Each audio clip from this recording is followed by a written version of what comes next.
The glass wall exploded inward before anyone in that ballroom understood what the sound meant. One man had already moved. He wasn't the most important person in the room. I wasn't wearing a designer suit or holding a champagne flute. He was standing near the side door in a plain dark jacket, watching the crowd the way most people never bother to watch anything, with the kind of stillness that only comes from having survived the moments when stillness is the only thing keeping you breathing. And then he roared two words that stopped time. Everybody down! What happened next? Aria Westwood, 30 years old, net worth north of $2 billion, the most decorated young tech CEO in Manhattan, would spend the next 3 months trying to explain to herself. Not the danger, not the chaos, not even the fact that she survived. What she couldn't explain was him. Before we go further, if you're new here, hit that subscribe button and stay with me until the very end. This story is going to take you somewhere you don't expect. Drop your city and country in the comments right now. I want to see exactly how far this story is traveling. And if it moves you, hit that like button. You ready? Let's go. The annual Manhattan Innovation Gala was held on the 43rd floor of the Meridian Tower, in a ballroom designed to make powerful people feel more powerful. The ceiling was glass. The walls were glass. 3 sides of the room opened onto the Manhattan skyline in a panorama that cost the venue's architects roughly 18 months of their lives to engineer, and which the evening's event coordinator had described in the press materials as a cathedral of American ambition. Every chandelier had been individually calibrated for warmth. Every surface reflected something. Aria Westwood hated it. She stood near the far end of the main floor with a glass of sparkling water she hadn't touched, listening to Marcus Webb, co-founder of Webb Leland Capital, 54 years old, perpetually pleased with himself, explain to her why her company's recent pivot toward defense technology was a bold gamble for someone your age. She let him finish. "It's not a gamble," she said. "A gamble implies I don't know the odds." Marcus smiled the way men smile when they've decided a woman's confidence is charming rather than serious. "Of course. You're brilliant, Aria. Everyone says so." "They do," she agreed, and turned slightly to scan the room. It was a habit she couldn't stop, even at events like this, cataloging exits, reading body language, assessing. Her executive coach had told her it made her seem cold. Her security director had told her it made her seem paranoid. She'd stopped mentioning it to either of them. The ballroom held roughly 400 guests: senators, venture capitalists, tech founders, defense contractors, 3 Hollywood producers who had pivoted into clean energy investments. The usual constellation of people who understood that the real business of any evening like this happened in the 4 feet of social geography between the hors d'oeuvres tables and the bar. Aria had already had 3 conversations that mattered. She had 40 minutes left before she could leave without it reading as a snub. She was calculating the most efficient exit trajectory when she noticed the man by the side door. He wasn't doing anything notable. He was standing, arms loose at his sides, wearing the plain dark jacket of the venue's contracted security staff. He had a radio earpiece in his left ear and the kind of face that didn't announce itself. Not handsome, not plain, just a face that had been through weather. Mid-30s, maybe pushing 40. Short dark hair. A jaw that had been broken at least once, she guessed from the subtle offset in the line of it. What made her notice him at all was the way he was standing. Every other security staff member in the room moved on a rotation. They drifted, covered ground, checked in with each other. Standard protocol. This man wasn't drifting. He was positioned at the precise angle where he could see the room's 3 main entry points simultaneously, and he hadn't moved from that angle in the 20 minutes she'd been aware of him. He was watching the crowd the way she watched crowds. That's unusual, she thought, and filed it away. Marcus Webb was still talking. Something about Series D valuations. Aria said, which she had learned was sufficient for conversations like this. Cole Donovan had been on the job for 6 hours. He'd arrived at 4 in the afternoon, walked the entire 43rd floor twice, identified the 7 positions a trained sniper would consider from the buildings across the street, noted that the venue's contracted security team had covered exactly none of them in their pre-event sweep, and filed a written concern with the event coordinator, who had thanked him and done nothing. This was not unusual. What was unusual, at least unusual for the kind of corporate security consulting work he'd been taking since leaving the Navy, was the specific geometry of the problem. The Meridian Tower ballroom had been designed for visual impact. Glass on three sides meant sight lines from multiple external positions. The event coordinator had been proud of this. The architectural renderings had won awards. Cole had looked at those renderings and felt the particular cold clarity that he recognized as the forerunner of a very bad night. He'd made the call to his company's operations manager 40 minutes ago. Riverbend's been hired. 3 confirmed operatives spotted in the building across the street, 14th floor, southeastern corner unit. His manager had told him to hold and immediately contacted the FBI field office. The FBI had said they needed 45 minutes to mobilize a response team. Cole had 32 minutes left. He kept his position near the side door and watched the room. He'd learned a long time ago that the instinct to move, to do something, to act on the physical reality of knowing danger was coming, was almost always wrong. Movement without information created chaos. What you needed, in the window before everything went sideways, was stillness, clarity, knowing exactly who was where, so that when you had to move, you moved right. He'd already identified the 12 people in the room who were going to be problems. Not threats. Problems. The senator with the bad hip near the center table. The elderly woman with the cane near the east-facing windows. 2 children, which shouldn't have been here at all, in the northeast corner with what appeared to be their grandmother. The young woman in the dark blazer near the far wall who kept scanning the room the same way Cole did, which meant she was either security or the kind of person who didn't sleep well. He'd pegged her for security first. Then he'd watched her long enough to revise the read. She moved wrong for it, too contained, too deliberate about staying in one place. Security staff moved. She was staying put and scanning, which was something else. He checked his watch. 29 minutes. The radio crackled quietly in his ear. His operations manager.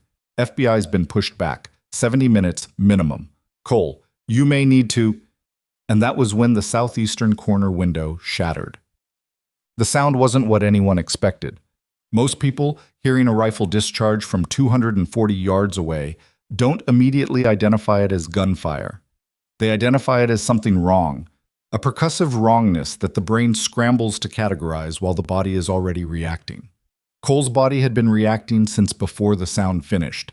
He was already moving when the first round came through the glass, already past the first table when the second round took out a section of the north wall panel and sent tempered glass across a 20-foot radius in a rain of fragments that caught the chandelier light as it fell.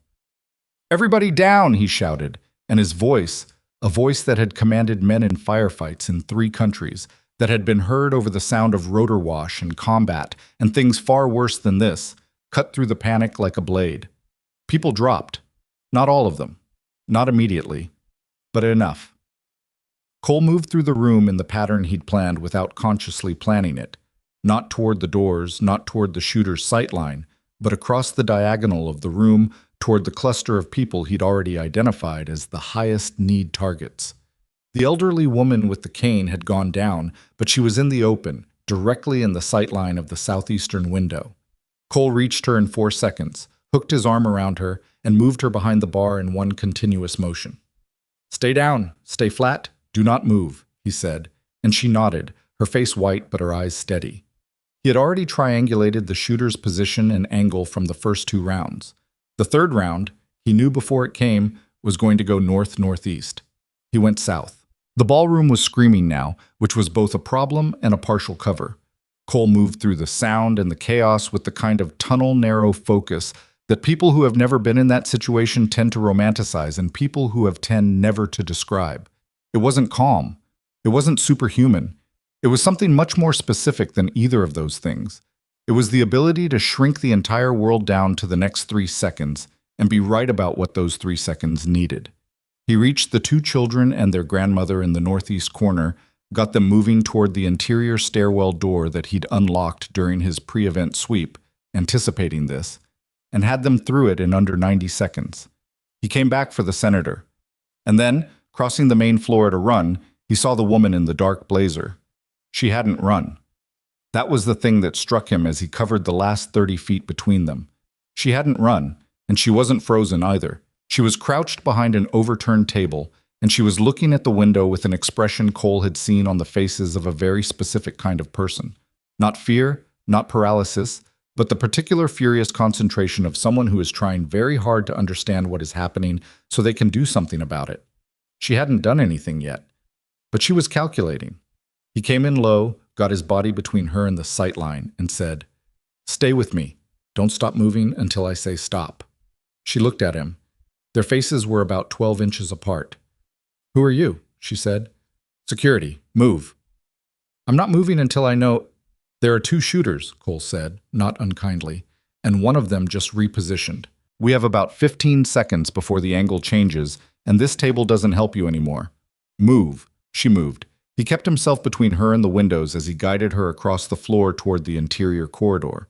Not the obvious route everyone else was taking, which he'd already assessed as exposed for the first 40 feet, but along the east wall, using the bar's infrastructure as cover.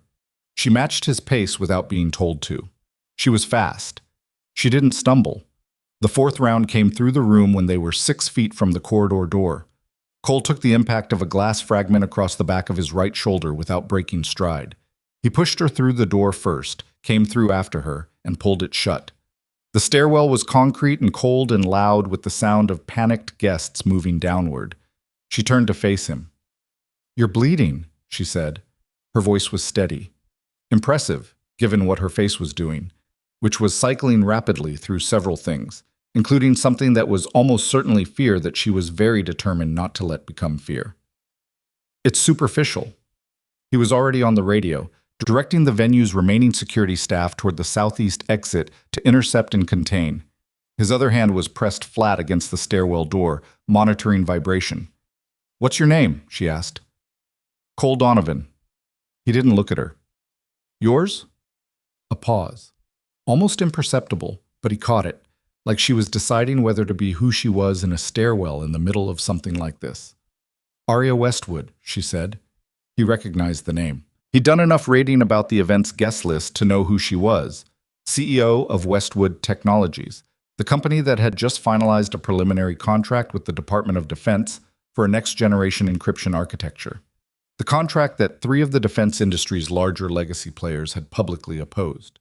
He filed that information alongside everything else and kept his eyes on the door. "Are they gone?" she asked. "The shooters are pulling back. They weren't trying to kill everyone in the room." He said it flatly, as fact, because it was. That kind of positioning, those sight lines, 2 shooters with that access. If the intent was mass casualties, the death count would already be 30 or 40. They were making a statement, or doing something else. She was quiet for a moment. "Or targeting someone specific," she said. He looked at her then. She was watching him with an expression that had settled into something clear and focused, and considerably more alert than he would have expected from someone who'd just spent the past 4 minutes being guided through an active shooter situation by a stranger. "That's a reasonable read," he said. "It's not a read," Aria said. "I've had 2 credible threat assessments in the past 90 days. My security director dismissed both of them." Cole said nothing for a moment. Then, "You should have mentioned that before the gala." "I did," she said. "He disagreed with my interpretation of the data." The sound in the stairwell was thinning as guests moved further down. Cole assessed the situation. External threat pulling back, active FBI mobilization now in progress, immediate danger contained. He had other staff he needed to coordinate. He pressed the radio to his mouth and began moving through the sequence of check-ins. Aria watched him. She had run a company through 2 hostile acquisition attempts, a major data breach, and a patent litigation that had lasted 2.5 years. She was not, by nature or experience, someone who was easily impressed by competence. She had hired competent people. She knew what competence looked like. This was something else. It wasn't the way he'd moved through the ballroom, though that had been, she was willing to admit, the most controlled and effective response to a crisis she had ever witnessed in person. It was the way he'd assessed her, the way he'd given her exactly the information she needed and nothing more, correctly guessing that she needed information rather than comfort. The way he'd heard Aria Westwood and reacted with not 1 millimeter of the recognition that name usually produced in people. He finished his check-ins and lowered the radio. "Federal agents will be here in approximately 12 minutes, he said. "You'll be interviewed. Tell them what you told me about the prior threat assessments. All of it, in as much detail as you can provide." "I know how to talk to federal investigators," she said. I'm sure you do. He was already moving toward the stairwell door. You saved my life, she said. He stopped. Didn't turn around fully, just a partial turn, enough to indicate he'd heard her. Situational management, he said. You were one of several people I moved to safety tonight. Yes, Arya said, but I'm the only one who's going to remember it. Something moved across his face. It was fast, the kind of thing that would have been invisible if she hadn't been watching with the full attention she'd given the best few minutes of her professional life to the impossible calm of this man in a ballroom being shot apart. It looked like old pain, briefly surfaced and just as quickly put away. Get some rest, he said. You're going to have a long morning. He went through the door. By the time federal agents had swept the building and media vans had filled the street below, Cole Donovan had completed his incident report, briefed the lead FBI investigator, and was standing on the pavement outside the Meridian Tower waiting for the car that was picking him up. He called home. It rang 3 times before the babysitter picked up. Everything okay? He asked. Fine. She went out at 8:30, barely made it through her book. Good. He paused. Tell her I'll be there before she wakes up. She'll hold you to that. She always does. He ended the call and put the phone back in his pocket. The city was loud and bright around him. News helicopters were circling. A reporter on the far side of the street was doing a stand-up piece, gesturing toward the Meridian Tower with the particular practiced urgency of someone who has never been inside a moment like the one they're describing. Cole watched none of it. He was thinking about what Arya Westwood had said, standing in a cold stairwell with glass dust in her hair and her voice perfectly level. I'm the only one who's going to remember it. He didn't know why that bothered him. It bothered him anyway. The car arrived, he got in, and the city swallowed the night whole around him, and he was gone before the first camera crew thought to look for the man who had held the ballroom together with his bare hands and his voice and something that had no clean name. The next morning, every major news outlet in the country was looking for him. He was already making his daughter's breakfast. Mia Donovan was 7 years old, which meant she had opinions about scrambled eggs. Too wet, she announced, poking at her plate with a fork. Same eggs as always, Cole said, sitting across from her with a cup of coffee. They're wetter today. They're not wetter. She looked up at him. She had his eyes, dark and observant, the kind of eyes that picked up detail before they picked up anything else. She looked at the small bandage on the back of his right shoulder, visible above the collar of his t-shirt. You got hurt, she said. Not a question. A little. At the work thing? Yes. She considered this, chewing a piece of toast. Are you okay? Yes.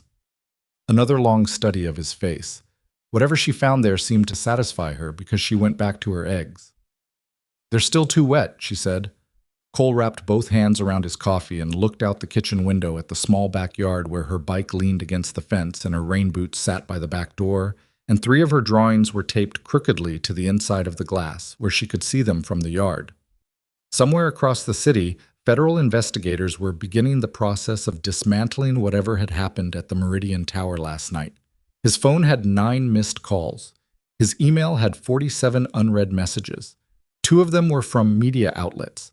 One was from someone whose name he didn't recognize, which almost certainly meant it was someone's assistant. Dad, Mia said. Yeah. Are you really okay? He looked at her. She was 7 years old and she was watching him the way she watched him sometimes, with a seriousness that didn't quite fit her face, that he recognized because he knew where it came from. She'd learned to read his silences the way a navigator reads weather. She'd learned it because she'd had to. Yeah, Bug, he said. I really am. She held his eyes for one more moment, checking. Then she nodded, satisfied, and pointed her fork at his untouched plate. Eat your eggs. They're better than mine. He ate his eggs. Outside, America was waking up to the story of the hero who had vanished from the Meridian Tower without a name. His phone kept ringing. The morning kept moving. He did not answer the phone. He had an hour before school drop-off, and his daughter wanted him to look at a drawing she'd made of a horse that she was very certain was anatomically accurate. And this, precisely this, the horse drawing and the 2 wet eggs in the backyard where the rain boot stood by the door, was the thing he had decided a long time ago to protect most. He pushed the phone face down on the counter. Show me the horse, he said. Mia slid off her chair with the particular boneless efficiency of a 7-year-old and was halfway to her room before he finished the sentence. He followed her, and the city and the chaos and the 9 missed calls stayed exactly where he'd left them, and for 1 hour at least, none of it touched them at all. The calls started at 6:47 in the morning and didn't stop until Arya turned her phone face down on her desk at 9:30 and told her assistant, Donna, to hold everything that wasn't on fire. 3 senators, 2 cabinet-level aides, her board chair twice. The director of her company's communications team, who had apparently already drafted 4 different press statements and wanted guidance on which version of Arya Westwood the world was going to see today. The shaken survivor, the composed executive, or something in between.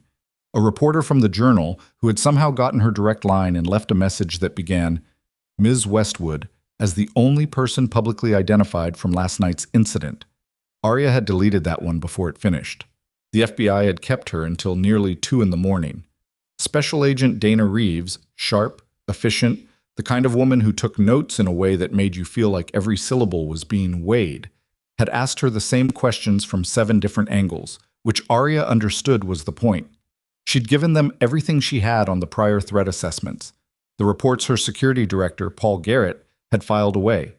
The 2 emails she'd flagged herself and been told were within acceptable risk parameters. Reeves had written that phrase down very carefully. Garrett had been on administrative leave by 8 a.m. None of that was what kept Arya awake until 4 in the morning, sitting in her kitchen with a cup of tea she forgot to drink, staring at the far wall. What kept her awake was a much simpler and considerably more irritating problem. She didn't know who Cole Donovan was. That wasn't entirely true. She knew his name. She knew he worked for a security consulting firm called Sentinel Group, whose website was sparse and professional and revealed almost nothing about its personnel. She knew he'd been the one to alert the FBI before the shooting started, which the lead investigator had mentioned almost in passing, as though it weren't the detail that explained why the casualty count had been 0. 0. 400 people in a glass-walled ballroom with 2 trained shooters and a clear sightline, and not one person killed or critically injured. The news coverage was already calling it a miracle. Arya didn't believe in miracles. She believed in preparation, positioning, and the specific competence of one man who had been standing in exactly the right place at exactly the right time because he'd already decided that was where he needed to be. She wanted to know who had made him that person. She also wanted to thank him, which she recognized was a secondary impulse, but a real one, and Arya Westwood did not ignore real impulses. She had built her company on the premise that data you refused to look at was still data. It just became someone else's advantage. She sent an email to Sentinel Group's general inquiry address at 9:43 a.m. The reply came back in 4 minutes from an operations manager named Ray Castiglione. Mr. Donovan is unavailable for press inquiries. Per company policy, we do not comment on individual engagements. Best regards. She read it twice. Then she wrote back, I'm not a press inquiry. I'm the person he pulled off a ballroom floor last night. Please pass along my contact information and let him decide. Ray Castiglione replied in 6 minutes this time. Message received. I'll pass it along. She didn't hear anything for 4 days. On the 5th day, her direct line rang from an unknown number. Westwood, she answered, the way she always answered. A pause, just long enough to be noticeable. This is Cole Donovan. His voice was the same as she remembered, even unhurried, with a quality of weight behind it that she didn't have a precise word for. Not authority, exactly, though it had that. More like someone who had learned to choose their words carefully because they'd been in situations where words had actual physical consequence. Mr. Donovan, she said, I wasn't sure you'd call. I almost didn't. She appreciated that he said it. Most people would have pretended they'd simply been busy. I wanted to thank you properly, and I wanted to ask you something. You can do both, he said. Doesn't mean I'll have much to say back. I'm aware. I'd still like to meet. Another pause. She heard faintly something in the background. A child's voice, indistinct, and then what sounded like a door closing. I have a job on Thursday morning, Cole said. I could do 11 o'clock after. Where? He named a coffee shop on the west side, which was not the kind of place a CEO typically had meetings. She wrote down the address. I'll be there, she said. He hung up without saying goodbye. which she was already starting to understand was simply how he ended phone calls. The coffee shop was the kind of place that had been in the same location for 30 years and showed no intention of becoming anything other than what it was. A narrow room with a counter, 8 tables, and a pie case that was 2/3 full at 11 in the morning.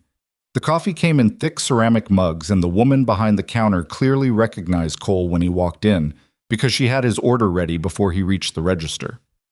Arya arrived 3 minutes early and chose a table near the back where she could see the door. She ordered a black coffee she intended to actually drink and waited. He came in at 11 exactly, still in the jacket of whatever his morning job had been.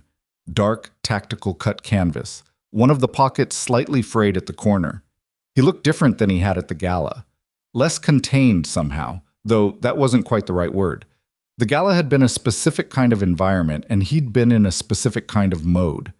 Here, in this coffee shop, he was still watchful.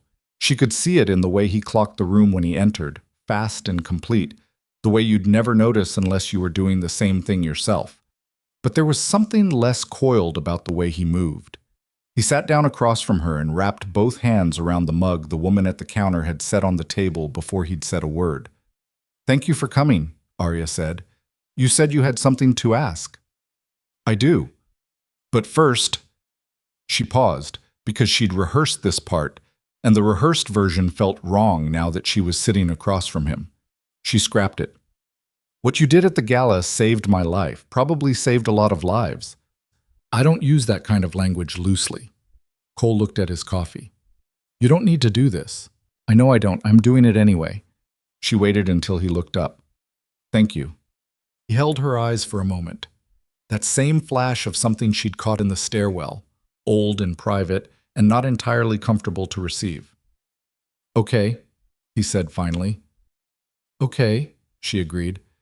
"Now, the thing I wanted to ask—" She folded her hands on the table. "I'm replacing my entire security infrastructure. New team, new protocols, new assessment framework. I want Sentinel Group to conduct a full vulnerability evaluation of my headquarters and help me build something that doesn't have the same gaps my last setup had." Cole was quiet for a moment. "That's not a question. The question is whether you'd lead it personally." He turned his mug slowly on the table. A habit, she noted. Something he did when he was thinking through more angles than he was showing. "Why personally?" "Because I've seen how you operate," she said. "And because the people who built my last security setup had twice your credentials on paper and didn't catch what you caught before the shooting started." "Paper credentials are a specific kind of useless," Cole said. "Exactly." He was quiet again. Outside, a truck rattled past on the street and the pie case hummed. The woman behind the counter was talking to someone on the phone in Spanish, laughing at something. "I'd need full access," Cole said, "not managed access. Every system, every entry point, every person who has clearance and why. Your team's not going to love that." "My team doesn't have to love it. They have to cooperate with it. Some of them will push back. Then they'll push back and comply anyway, or they'll find employment elsewhere." She said it without heat, because it was simply true. "I run a defense technology company. Mr. Donovan, I understand what it costs when security isn't taken seriously. I won't make that mistake again." Cole looked at her steadily. She got the sense he was doing the same thing she was, updating his read, adjusting the initial assessment against the actual person sitting across from him. 2 weeks, he said. Full access. I write the report, you get an unedited version with nothing softened, and I'm not managing the feelings of whoever I have to embarrass in the process. I'd be concerned if you were, Arya said. Something shifted in his face that wasn't quite a smile but was in the same family. I'll call Ray. He'll send you the contract. The evaluation began on a Monday. By Wednesday afternoon, Cole had identified 9 critical vulnerabilities in Westwood Technologies' headquarters, security infrastructure, including 2 that the company's own security team had signed off as compliant in their most recent internal audit. He delivered the preliminary findings in the main conference room with 6 of Arya's senior executives present, including her chief operations officer, David Marsh, a compact, confident man in his early 50s who had been with the company since its second year and who had, Arya knew, expected to be consulted on the search for Paul Garrett's replacement. Cole walked through the findings with a directness that had the room going quiet in stages. Your server room access requires a badge and a PIN, he said, setting a photograph on the table. The badge reader was bypassed in 11 seconds using a cloned credential that I sourced from your own IT procurement records. The PIN hasn't been changed in 14 months. Your own policy mandates changes every 90 days. Marsh straightened in his chair. Our IT security team didn't flag it, Cole said. I know, that's in the report. He moved to the next page. Your executive floor elevator requires biometric access after 6 p.m. The biometric reader was installed 3 years ago. The firmware hasn't been updated since installation. There's a known exploit in that firmware version that's been publicly documented for 22 months. The room was very quiet. These aren't exotic vulnerabilities, Cole said. They're maintenance failures, which is usually what gets people killed, not sophisticated attacks. Neglect. Marsh's jaw had tightened. We've had an award-winning security program for David. Arya's voice was calm, precise. Let him finish. Marsh leaned back, pressing his lips together. Cole finished.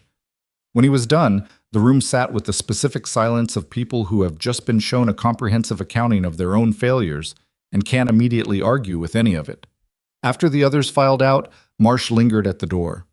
He looked at Cole with an expression that had moved past wounded professional pride into something colder. Impressive presentation, he said. You do this often?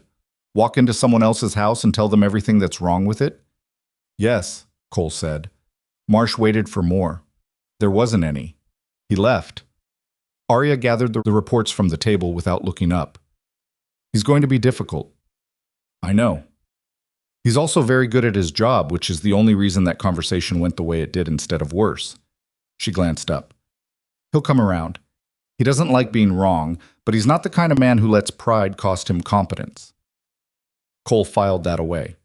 It was the kind of read that required knowing someone well, the specific calibration of a person's ego against their professionalism, the kind of thing you learned from watching people over time.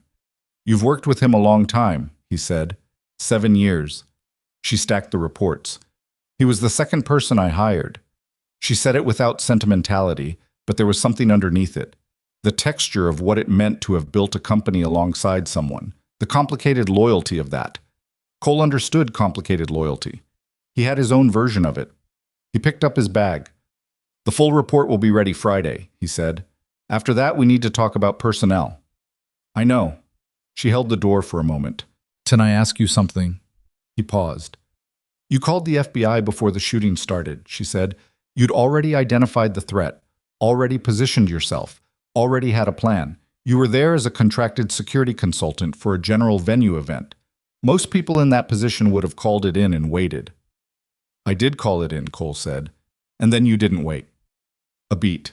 No, he said. I didn't. Why?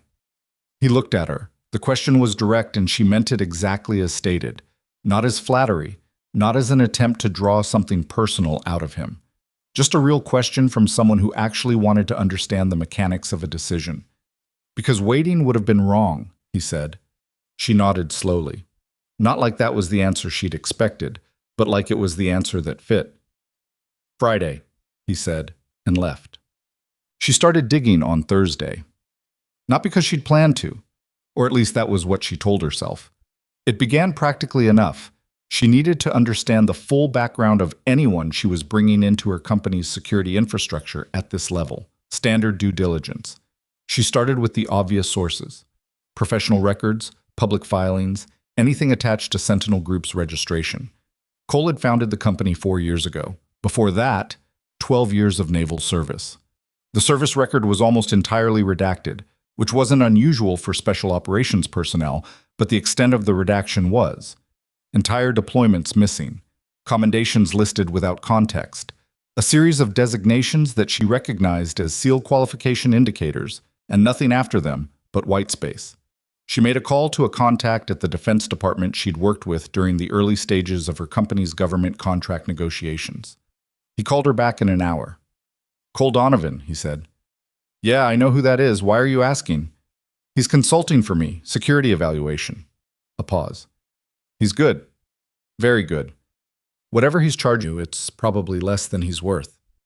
What can you tell me about his service record? Not much I'm cleared to share. Another pause, and she could hear him deciding how much to say.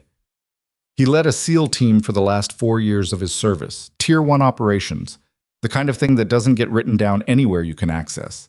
What I can tell you is that people who served with him have a very specific way of talking about him. What way? Like he was the best they'd ever seen, her contact said. And like something happened toward the end that they don't want to talk about. She thanked him and ended the call. The something was the part she couldn't get to. Whatever it was, it sat behind 3 levels of classification and a wall of silence from the people who'd been there. She found 2 names of former teammates through a veterans community forum, men who were willing to confirm they'd served alongside a Cole Donovan, and who said, in nearly identical terms, that he was the finest team leader they had known, and who both, when she pressed, said they weren't going to talk about what happened on the last deployment. One of them, a man named Torres, who'd left the Navy 2 years after Cole, said one thing before he ended the call that she kept turning over. "He carries it," Torres said, "whatever it is. He carries it the way some men carry it and some men don't, and the ones who do, you either respect it or you don't understand it. With Cole, you respect it." She sat with that for a while. She had already known, from the way he moved through that ballroom and the way he spoke, and the way he listened and the specific precision of how he assessed her in a stairwell when she was half covered in glass dust and he was bleeding. She had already known there was weight behind this man that went beyond training and experience. You couldn't learn the kind of stillness he had from a manual. That stillness came from having been in the place where stillness was the only thing left. What she hadn't let herself think about clearly until now was how much of that weight he was still carrying. She found the divorce record through public court filings. Final decree issued 3 years ago. The marriage had lasted 4 years.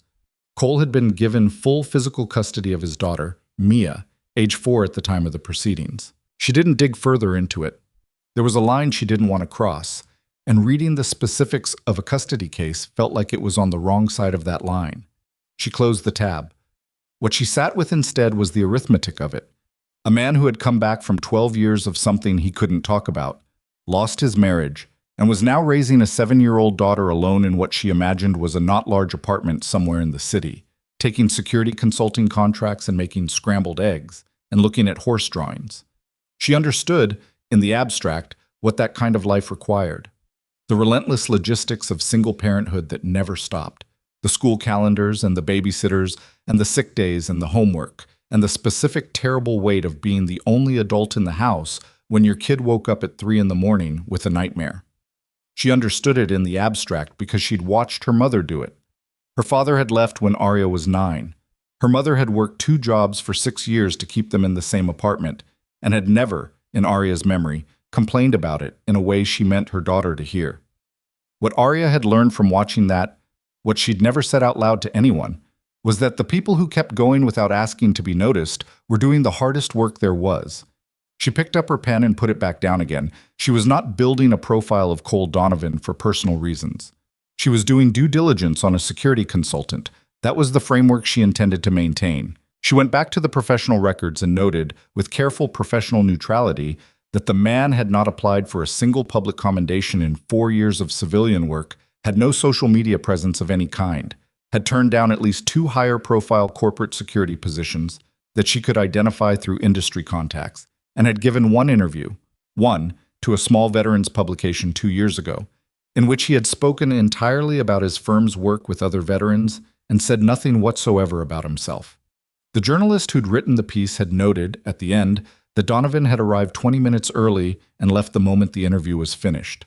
She put the folder away.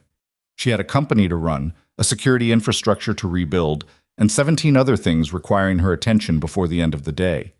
She thought about what Torres had said. He carries it. Friday came. Cole delivered the full report. It was 63 pages, methodical, precise, and completely free of the kind of diplomatic softening that made most security audits easier to read and considerably less useful.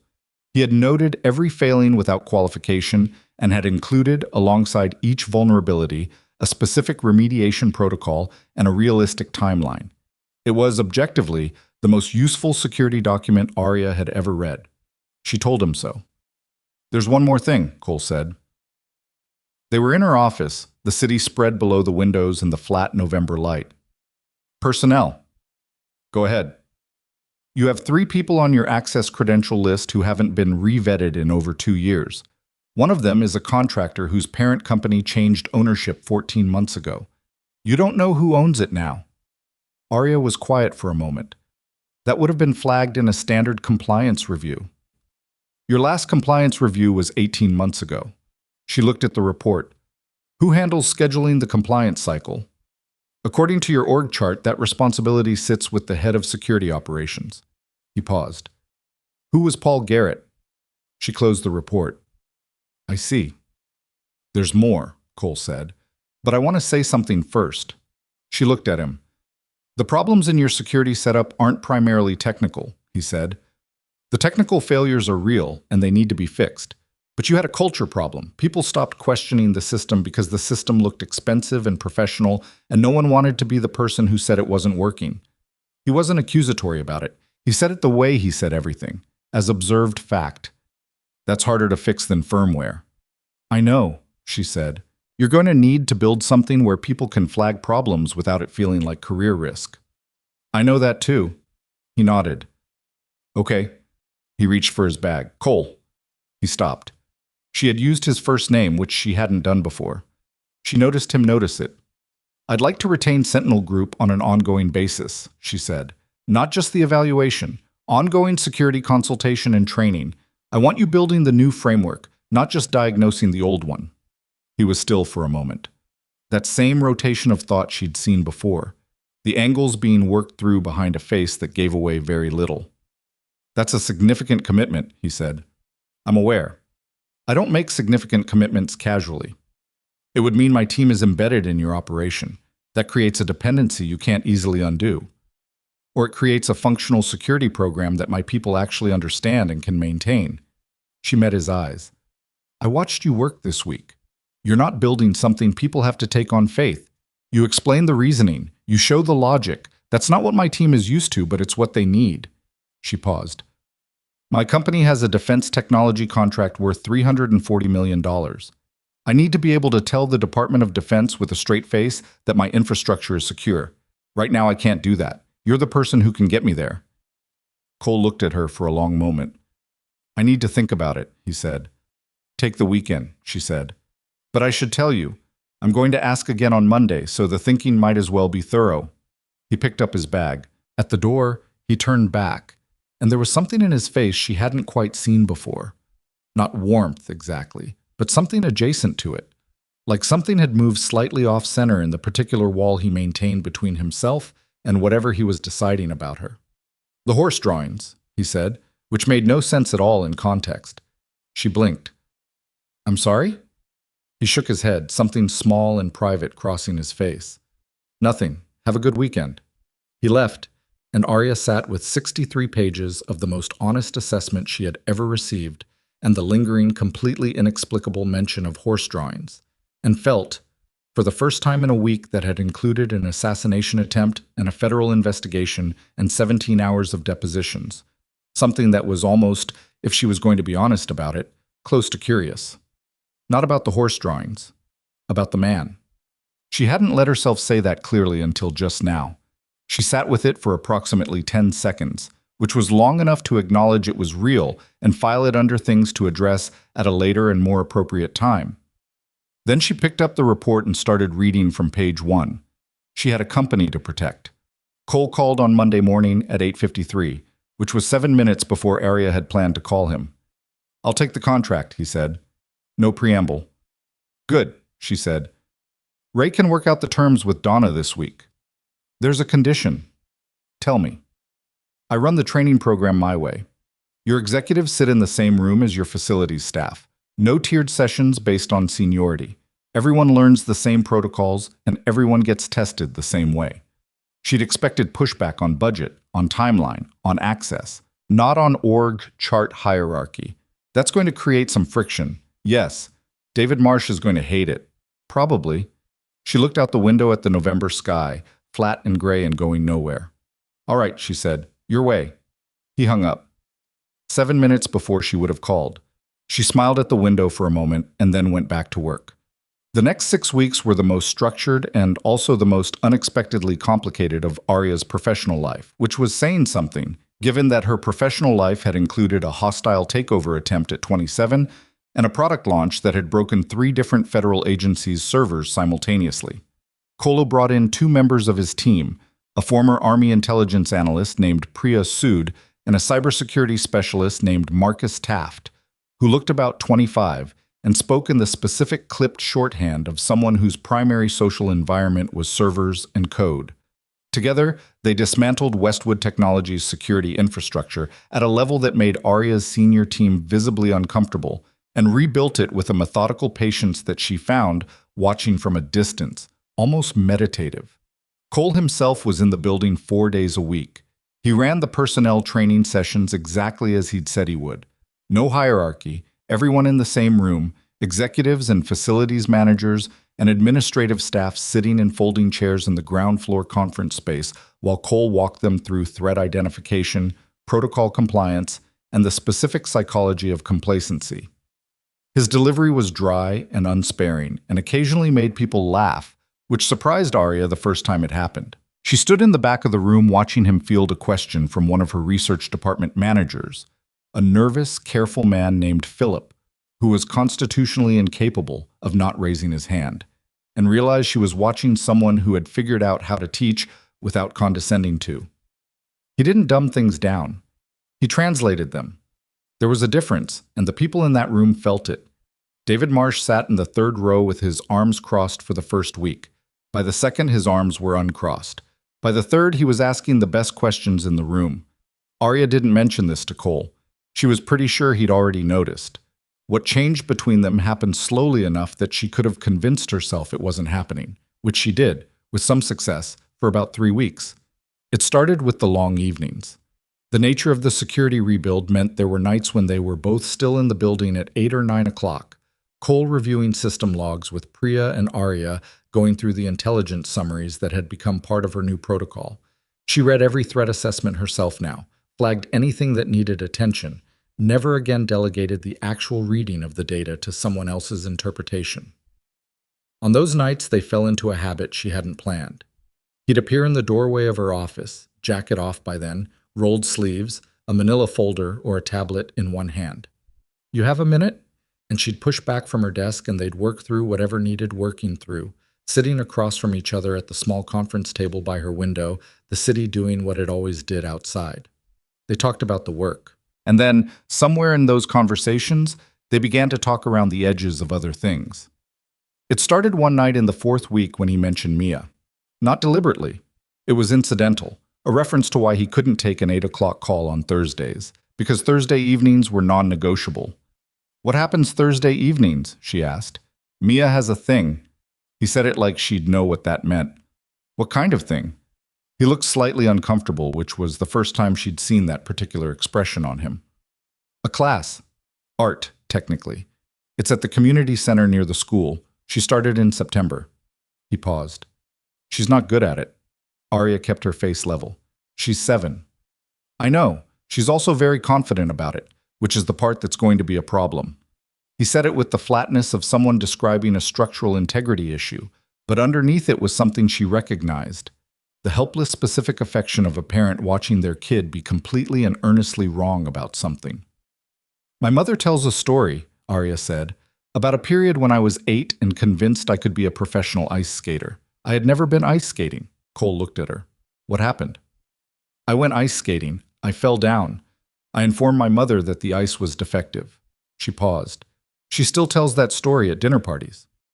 "Mia informed her teacher last week that the paintbrushes are too soft," Cole said. "Are they?" "I have no idea." He looked at his tablet. "She's 7, so no, probably not."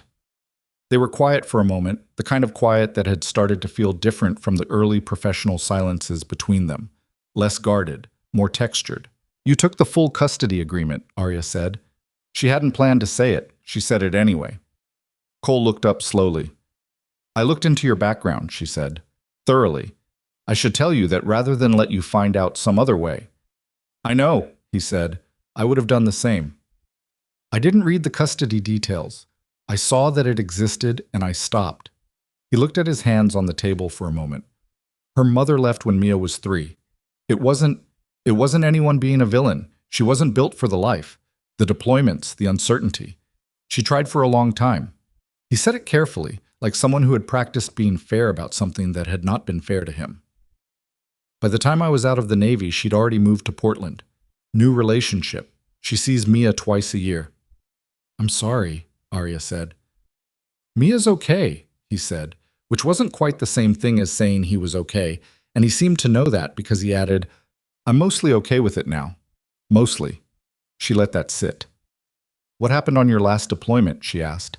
He went very still. You don't have to answer that, she said. I know it's classified. I've heard the edges of it and I don't want to pretend I haven't. Cole was quiet for a long time. Outside, a siren crossed the city and faded. We lost 3 men, he said finally. My team. A mission that went sideways in a way that he stopped. Started again differently. There was intelligence failure, the kind that comes from bad data being filtered up through people who should have caught it and didn't. We went in on information that wasn't clean. He looked at the table. I made the call to proceed. It was my call. Bad intelligence, Arya said. That wasn't on you. I made the call, he said again. Not self-pity, not accusation, just the plain weight of the thing. They were my men.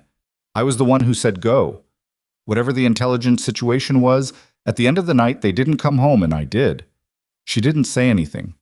There was nothing to say that would land right, and she'd learned enough about this man to know that what he needed in this moment was not to be absolved or argued with, but simply to be heard without having to defend the feeling. After a while he said, That's why I left the Navy. I thought as much. He looked up. You would have made a decent intelligence analyst. I'm aware, she said, which finally made him smile. A small and slightly crooked thing, nothing like what a smile looked like on people who used them casually. She filed that image away and told herself firmly that she was not filing it for personal reasons. She was not entirely convincing herself. The threat intelligence that changed everything arrived on a Tuesday in the 5th week.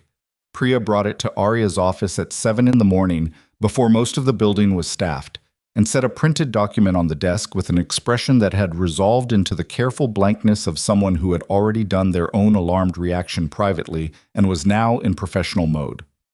We flagged an anomaly in the external monitoring sweep last night, Priya said. Cross-referenced it with the FBI's shared intelligence feed from the Gala investigation. I think you need to read this before Cole gets in. Arya read it. It took her 11 minutes, which was 3 times longer than it usually took her to read anything of similar length. She read it 3 times in sequence because the first time she read it, her brain kept trying to reinterpret the data into something less definitive than what it was. The Gala attack had not been opportunistic or symbolic. It had been a targeted assassination attempt. The FBI had traced the financial chain behind the hired shooters through 4 shell companies and 2 offshore accounts. And at the end of that chain sat a name, Vantage Defense Solutions. She knew the name. Of course she knew the name. Vantage was the largest domestic competitor to the defense technology contract her company had won. Its CEO, a man named Gerald Holt, had publicly called the contract award a regulatory failure and had lobbied against the DoD's decision for 3 months before going quiet. She'd assumed he'd moved on. She'd assumed wrong. Vantage hadn't moved on. According to the intelligence summary, Vantage had moved sideways. They'd retained a private security contractor with a documented history of competitive intelligence operations, which was the industry phrase for corporate espionage and worse, and that contractor had connections to the 2 men identified in the Gala shooting. The FBI's case was being built, but it wasn't ready. The evidence chain was solid enough to identify the conspiracy, but not yet solid enough to bring to a grand jury without risk of the whole thing falling apart on procedural grounds. Which meant, as of this morning, Arya was looking at a situation where the people who had tried to have her killed in a ballroom were still in business, still operating, and almost certainly aware that the attempt had failed. Cole arrived at 8:15. Arya had already sent Priya out and poured herself a second cup of coffee she didn't want. She handed him the document. He read it standing up, which told her he'd already sensed from the atmosphere of the room that sitting down was a formality he didn't have time for. When he finished, he set it on the desk and looked at her. When did this come in? Priya found it at 6. It was generated late last night. Does the FBI know you have it? It came through the shared intelligence feed they set up after the Gala. So yes, Technically, they know everyone on the feed has it. Whether they've acted on it yet is a different question. Cole picked up his phone and dialed. She heard him reach Special Agent Reeves' direct line, get a voicemail, leave a message that was brief and precise and considerably more pointed in tone than anything she'd heard him use in 6 weeks of working together. When he ended the call, he stood with the phone in his hand for a moment. "They'll try again," he said. It wasn't speculation. "I know. Holt's looking at losing a $340 million contract permanently if you're positioned to fulfill it, and he's not. The assassination attempt failing doesn't change the financial math. It just means they need a cleaner second attempt." "Or a different approach," Arya said. He looked at her. "If I'm not available to fulfill the contract," she said, "but I'm also not dead, there are other ways to force a renegotiation. Force me to surrender technology, leverage against the company. Something that creates enough instability that the DoD is pressured to revisit the contract award." Cole went very quiet, in the way she'd come to recognize meant he was processing something he didn't like. "You've thought about this already," he said. "I've been in business since I was 22. I know what desperation looks like in a competitor." "This isn't desperation, this is calculated." He set the phone down. "They're not improvising. They planned the gala attack in advance with professional assets. They'll plan the next move the same way." She nodded. "I need to change your movement protocol," he said. "Starting today. No predictable routes, no scheduled public appearances without full advanced security assessment. We pull back your helicopter use to essential only, and when you do use it, we vary the terminal and timing. That's going to be visible to my staff." "Yes, some of it will have to be explained." "What do I tell them?" "The truth, in broad strokes. Elevated threat environment, precautionary protocols temporary. You don't need to give them Vantage by name. You don't want the word Vantage in internal communications until the FBI is ready to move." She thought about it. "David," she said, "he should know. He runs operations. He needs context. He's going to want to go to the board." "That's your call, not mine." Cole picked up the intelligence summary again, turning it over in his hands. "There's one more thing. Tell me. I want to start running your security detail personally, not directing it, running it. I know that's outside the scope of what you hired me for." She looked at him. "Why personally?" He met her eyes. "Because I know how they think. And because—" He stopped. "Because," she prompted. He looked at the document in his hands. "Because I'm not going to sit in a conference room reviewing protocols while someone runs a play against you. That's not something I'm willing to do." The way he said it was even and professional, and the meaning underneath it was neither of those things, and they both knew it, and neither of them said so. "Adjust the contract terms with Ray," she said. He nodded. "Cole." She waited until he looked at her directly. "Thank you." He did what he always did when she thanked him, absorbed it without deflecting and without making it comfortable. Just a slight nod, the thing acknowledged and held without ceremony. He left to begin restructuring her daily movements, and she sat with the intelligence summary and the particular cold knowledge that somewhere across the city, behind the glass facade of Vantage Defense Solutions, someone was calculating how to finish what they'd started. The next 3 weeks operated under a different atmosphere. It wasn't fear exactly. Arya was honest enough with herself to know it wasn't quite fear, though it had fear's metallic edge. It was the kind of heightened awareness that comes from knowing something is coming and not being certain of the shape it will take. She slept less. She read the morning intelligence summaries before she read anything else. She varied her routes and her timings, and she let Cole restructure the routines of her days with a thoroughness that would have felt suffocating 6 weeks ago, and now felt, instead, like the specific relief of being in capable hands. She would not have said that out loud, but she knew it was true. Cole was different too, though different in a way that was harder to characterize. He'd always been watchful. Now the watchfulness had a sharper quality. Not anxious, nothing like anxious, but pointed, activated, like a calibration that had shifted 1 degree and changed the angle of everything. On the 3rd Thursday of those weeks, they were working late again. The city outside had gone dark and wet, November rain against the windows, and they'd been going through revised protocols for 40 minutes when he said, without looking up from the documents, "Mia made a painting of a horse tonight." Arya looked up. "How is it?" "It's terrible." He said it with that same flat effect that wasn't flat at all when you knew how to read it. She's given it 5 legs. Why 5? Because it fell over during the painting process, and she decided that was intentional. Arya laughed. A real one, not the social kind she deployed at events. It surprised her. What did you tell her? I told her it was innovative. He looked up. She informed me that she knew it was innovative because she invented it. She sounds exhausting.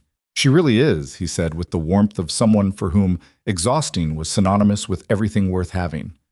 Arya looked at him. The rain crossed the window. The building was quiet around them. You're different when you talk about her, she said. He considered this. Different how? Less armored. He didn't respond immediately, which meant he was taking the observation seriously rather than dismissing it. I don't try to be armored, he said finally. I know. That's how I know when you're not. He held her eyes for a moment. Then his phone buzzed on the table. He looked at it. Something changed in his face. What is it? She said. Ray. He was already reading. Camera sweep flagged a vehicle that's been making the same loop around the block for the past 40 minutes. Dark SUV, plates are registered to a rental company that doesn't exist. He was on his feet, phone to his ear, his whole body shifting into the particular geometry she'd first seen in a ballroom being shot apart. I need you to move away from the windows. She moved. He was speaking into the phone, rapid and precise, coordinating with the building security team and his own people simultaneously. She watched him work from the interior of the office, her back to the wall the way he'd told her in the first protocol briefing.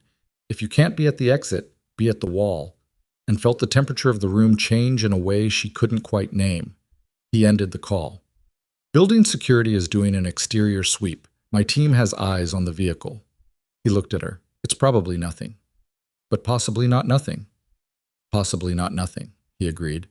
She looked at him steadily. Tell me what you need me to do. Stay in this room. Don't move until I tell you. He checked the room quickly. The door, the windows, the secondary exit he'd had installed 3 weeks ago at the back of the office suite. I'm going to step into the corridor for 3 minutes. 3 minutes. If I'm not back in 3, you go out the secondary exit, down the stairs to the parking level, and you get into the building security vehicle that will be waiting at the loading dock. Do not wait for me. Cole, do not wait for me, he repeated. Not harshly, precisely. She looked at him. Something was moving in her chest that she was going to deal with at a later time. Fine, she said. He went into the corridor. She stood with her back against the interior wall and counted. It was the longest 3 minutes she'd spent since a stairwell in the Meridian Tower. He came back in 2 minutes and 40 seconds. Vehicle left, he said. FBI's picked up the tail. They're running the plates through the rental company's actual corporate registry. He looked at her across the room. You okay? Yes, she said, which was mostly true. He nodded, and there was a moment between them. Brief, weighted, the specific kind of moment that accumulates from weeks of proximity and threat and honesty in the dark, where neither of them moved. Then he said, I should let you get home. Probably, she agreed. He picked up his jacket from the chair where he'd left it. At the door he paused, and she waited for him to say something in the careful professional register they'd been maintaining for weeks. Something about tomorrow's protocol review, or the FBI call in the morning, or any of the 17 practical things that lived in the space between them. The horse painting, he said instead. She raised an eyebrow. She wants to give it to you, he said. He was looking at the door rather than at her, which was the most telling thing she'd seen him do in 6 weeks. She knows I've been working here. She thinks... He stopped. She's 7, so her logic isn't always... She decided you must be important. She wants to give you the horse. That she had absolutely no professional framework for. I'd like that, she said carefully. Very much. He nodded once. Left. She stood in her office for a moment after the door closed, listening to the rain, and understood with the clarity of someone who never lied to themselves about data that something had crossed a line that she'd been very carefully tending for 6 weeks. She'd deal with it at a later time. The later time, as it turned out, was 9 days away. And it arrived not in a quiet office with rain against the windows, but in the middle of an explosion. The executive helicopter terminal at Linden Air Park was a private facility 15 miles north of the city, used primarily by corporate clients who needed to move between Manhattan and the tri-state region without the logistical weight of commercial air travel. Westwood Technologies maintained a standing arrangement there, or had, until Cole restructured the aviation protocol. Now the terminal used was varied, the timing rotated, the advance notification kept to a minimum staff. On that particular Wednesday morning, they were at Linden because it had come up on the rotation, and because Arya had a board meeting in Boston that couldn't be moved, and because Cole had swept the terminal himself at 6 a.m. and cleared it. He hadn't liked it. He'd said so. "The rotation hasn't cycled this terminal in 3 weeks," Arya said, adjusting the strap of her bag. "That's the point of the rotation. The point of the rotation is unpredictability. 3 people in your organization knew this terminal was on today's schedule. 3 people I trust." "Everyone trusts the people they trust," Cole said. "That's not a security metric." She looked at him. "It's fine," he said, meaning it probably was, and he didn't like that he couldn't be certain. They moved from the car to the terminal building with Cole's 2-man detail flanking and Arya keeping the pace he'd set. Brisk, but not conspicuous, the way she'd learned to move in the past 6 weeks. The tarmac was cold, the morning low and gray, the helicopter already warming up 50 yards ahead. They were 30 feet from the terminal door when Cole stopped walking. She felt him stop before she processed why, and she'd learned enough in 6 weeks to stop with him. "Left," he said quietly. She looked left. A service van sat against the terminal building's far wall, passenger side visible. She didn't see what he was seeing. Then she saw the driver, not moving, head tilted at a specific angle that she understood, half a second later, meant the man wasn't taking a nap. Cole said into his radio, "Brake right now." The first explosion came from the van. Not the van. Something underneath the van, or behind it, positioned specifically to force movement away from the terminal building and toward the open tarmac. Cole's hand was already on her arm, momentum redirecting her before the sound had fully registered, but the blast still hit like a wall. A pressure wave that rewired the sequence of the next several seconds into something fragmented and deafening. She was moving. He was beside her. The detail. She looked back for a half second and saw one of them down, the other regaining his feet from the force of the secondary blast that came from the eastern fence line. And then Cole's hand pressed flat against her back, and she understood she needed to stop looking back. They went to ground behind a concrete equipment barrier on the tarmac's north edge. Her knees hit the ground hard, and she registered the impact distantly, the way you register pain when your nervous system has decided there are more pressing priorities. Cole came around the barrier's left edge with the same expression she'd seen in the ballroom. Not calm. That word was wrong. It had never been calm. And she understood with a clarity that cut through the noise and the ringing in her ears that what she was watching was a man in the only state in which he was entirely, completely, himself. 3 men were crossing the tarmac from the eastern access road, moving fast, armed, in the purposeful low-profile movement of professionals. Not military. She could see the difference now, having spent weeks learning to read it. Private contractors. Coordinated but not seamless. Cole looked at her. "Stay behind this barrier. Do not move unless it's on fire." "Your detail. Santos is up. He's covering the south approach." He checked the angles. "These 3 are coming north." He looked at her once more, and there was something in it. Not goodbye, nothing like goodbye, but a look that said everything that had been accumulating in quiet offices and late evenings without either of them saying it. Then he moved. She stayed behind the concrete barrier, and she watched Cole Donovan do the thing he had been built to do and had spent 3 years trying to stop being. He went through the first contractor before the man had fully registered where the threat was coming from. A controlled sequence of motion that came from 12 years of training and the specific terrible efficiency of someone who had stopped thinking about it and was simply doing it. The second contractor had his weapon up, and Cole went under it, not away from it, which she understood from the brief security briefing she'd received was the counterintuitive principle of close-quarters combat, toward the weapon, not away. The third tried to create distance and found he'd moved in the wrong direction. It was over in under 2 minutes, which was shorter than it felt and longer than it should have been possible for one person against 3 armed men. Cole stood in the cold morning air, breathing hard, and turned back toward the barrier. She stood up from behind it. His jacket was torn at the left shoulder. There was a cut above his right eyebrow that was bleeding in the specific determined way of head cuts. His hands were at his sides, and he was looking at her with an expression that she recognized as the adrenaline coming off and the person coming back. She walked toward him without thinking about it, which was the honest version of what she'd been not thinking about for 6 weeks. "You're bleeding," she said. "You said that before," he said. "You keep bleeding." Santos was on the radio calling in the incident, and somewhere in the distance, sirens were already starting. Cole looked at her and she looked at him, and the air between them had the particular quality of something that had been waiting a long time to stop waiting. She put her hand on the arm she could reach. He didn't pull away.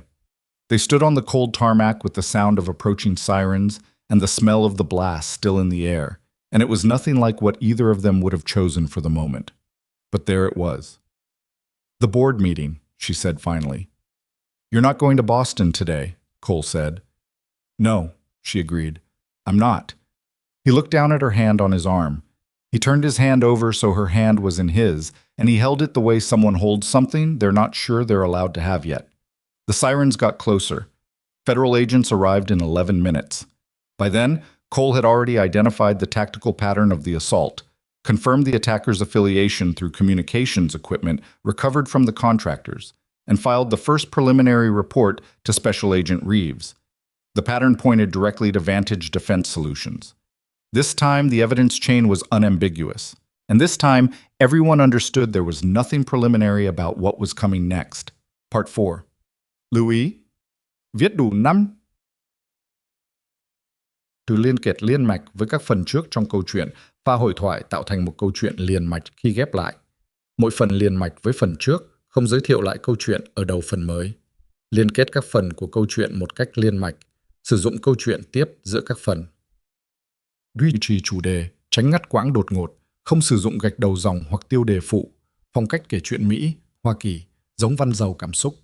Kể theo ngôi thứ 3, giữ độ kịch tính không viết lan man, nhân vật không hoàn hảo, hội thoại tự nhiên, tránh ngôn ngữ văn chương sáo rơi và cụm từ AI điển hình. Viết như nhà văn chuyên nghiệp, không như AI cố gắng nghe sảng. Có yếu tố con người, cấm miêu tả qua mượt mà và hoàn hảo. Kết thúc phần không giới thiệu phần sau, câu chuyện không nhắc đến Chúa. Lưu ý trả lời trong mục tin nhắn không nhảy sang document, chi đan bắt buộc, không được xuất hiện trong nội dung truyền. Đây là một câu chuyện điện ảnh hoàn toàn hư cấu được tạo ra chỉ nhằm mục đích giải trí. Không đề cập hay ngụ ý rằng nó dựa trên sự kiện có thật, người thật hoặc câu chuyện có thật. Không sử dụng các cụm từ như dựa trên một câu chuyện có thật, theo ghi chép hoặc bất cứ điều gì tương tự. Tất cả các nhân vật, địa điểm, tổ chức và sự kiện phải hoàn toàn hư cấu, lưu ý đặc biệt quan trọng. Nếu đạt đến giới hạn trả lời, không được dung giữa câu hay viết nốt câu đó hoàn chỉnh không mở rộng nội dung. Message collapsed, Part 4. The FBI moved fast after Linden, which meant they moved at the speed of an institution, methodical, procedural, governed by evidentiary standards that Cole understood and respected and found. In the 72 hours following the tarmac assault, almost unbearably slow. Special Agent Reeves had 3 of the contractors in custody by nightfall. The 4th had gotten off the tarmac in the initial confusion and disappeared into the kind of infrastructure that people with money and coordination maintain for exactly this purpose. Safe houses, clean vehicles, documentation that didn't exist yesterday. The FBI found him 31 hours later in a motel outside Newark, and by then he'd already made the calculation that his employers were not going to extract him and had asked for a lawyer and a deal in approximately the same breath. What came out of that interview moved through the federal system in a compressed and urgent way that Reeves described to Cole as not normal, but warranted. The contractors had been retained through a shell company that traced back to a private security firm called Meridian Tactical Group. No relation to the tower, a coincidence that the FBI noted in their files with the dry humor of people who had seen stranger things. Meridian Tactical had 2 verified contracts with Vantage Defense Solutions in the past 18 months. The financial architecture connecting Meridian to the Gala attack and the Linden ambush was complex, but not, as the prosecuting attorneys were beginning to establish, complex enough. Gerald Holt had been CFO of Vantage for 11 years before becoming CEO. He understood financial architecture. What he hadn't understood, apparently, was that the specific architecture he'd used to distance himself from 2 assassination attempts would be the same architecture that made the FBI's case for them. Reeves called Cole on the third morning with an update that contained, in her careful, measured language, genuine satisfaction.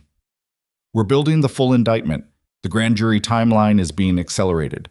I'm telling you this because you need to know the window is closing, which means Vantage is also going to know the window is closing. They'll make another move, Cole said. We believe so, yes. We're putting resources on Holt. Resources on Holt doesn't protect Arya if they decide to change the target hierarchy. A pause. Mr. Donovan, I understand your concern. I'm not concerned, Cole said. I'm telling you what the tactical picture looks like. Holt's insulated himself twice through intermediaries. If he's reading the situation correctly, he knows the intermediary chain is compromised. His next move won't be a contracted assault. What will it be? Something that requires her to cooperate, something that uses her as leverage rather than eliminating her. Because eliminating her at this point makes the FBI case cleaner, not harder. A dead CEO with 2 failed assassination attempts on record is a better witness than a living one. Reeves was quiet for a moment. You think kidnapping? I think he's out of options that don't require her presence. He heard her writing. We'll run that scenario through the threat assessment team. Do that, Cole said. Fast. He ended the call and sat at the kitchen table with his coffee and looked at the wall and thought about the thing he hadn't said to Reeves, which was that the tactical analysis wasn't the primary driver of his concern. The primary driver was that Arya Westwood had become, sometime in the past 6 weeks through a process he hadn't managed to intercept with any of his considerable self-discipline, something he was not able to be professional about in the clean way that the situation required. He'd held her hand on a cold tarmac with sirens coming. He'd felt the particular specific weight of her trusting him with it. And he'd spent the 72 hours since Lyndon running 2 parallel processes that kept interfering with each other. The tactical threat assessment of a man who'd spent 12 years keeping people alive in conditions far worse than this, and the considerably less disciplined awareness of a person who had not, in 3 years of civilian life, allowed himself to want something that wasn't about Mia. Mia came in from the hallway in her pajamas, hair on one side of her head compressed into a flat panel from sleeping, and opened the refrigerator with the gravity of a small engineer assessing a complex system. There's no orange juice, she announced. I know, I need to go to the store. It's been 4 days. I've been working. She looked at him over the refrigerator door with an expression that was so specifically his own expression turned back at him that it occasionally stopped him mid-sentence. Are you working on the lady from the building? He'd told her, in the most general terms available, that he was protecting a person whose company had been threatened. Mia had processed this with 7-year-old efficiency and filed it under Dad's work stuff, which was a category she'd learned to treat as simultaneously important and opaque. Yes, he said. Is she okay? She's fine. She's safe. Mia closed the refrigerator, unsatisfied with its inventory, but apparently willing to defer the matter. She sat down across from him at the table in the way she had, a specific ungraceful folding of limbs that ended with her chin in her hands, and looked at him. You have the face, she said. What face? The one where you're thinking about something you don't want to think about. He looked at his daughter, 7 years old and reading him like a topographic map. Go get dressed, he said. I'll figure out breakfast. There's no orange juice. We'll have something else. What's something else? Something. He stood up. Go. She went, trailing a dissatisfied commentary about breakfast options that faded as she moved down the hallway. He stood at the counter and thought about the conversation he needed to have with Arya today, which was going to be the most difficult of the several difficult conversations they'd had in the past weeks, and not because of the threat assessment. Polka.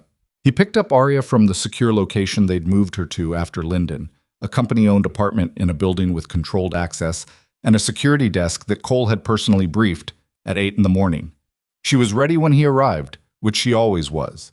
She had a quality of being prepared for whatever was next that he'd cataloged early and never stopped appreciating. She looked at him when she got into the car and read something in his face the same way Mia did, which was either a disturbing coincidence or an indication that he was less controlled than he believed himself to be. You talked to Reeves, she said. This morning. Tell me. He told her. The indictment timeline, the contractor deal, the tactical read on Vantage's narrowing options. She listened without interrupting, which was one of her most underrated skills. Most people listened with the part of their brain that was preparing the next thing they wanted to say. Arya listened like she was building a model, taking in data, assembling it, waiting until the full picture was available before rendering a conclusion. When he finished, she looked out the window at the city moving past. "He's going to try to take me," she said. "Not kill me, take me. That's my read. He needs me to authorize something, transfer of the encryption architecture probably, or a forced resignation that opens the door for a contract renegotiation." She was quiet for a moment. "He's running out of time." "Which makes him more dangerous, not less." She turned to look at him. "You already knew this was coming. You told Reeves before you told me." "I told Reeves while you were sleeping. I'm telling you now." "I'm not complaining," she said. "I'm noting the sequence." She held his eyes. "You're managing me." "I'm protecting you," he said. "There's a difference." "Is there?" He looked at her. "Yes." She held the look for a moment and let it go.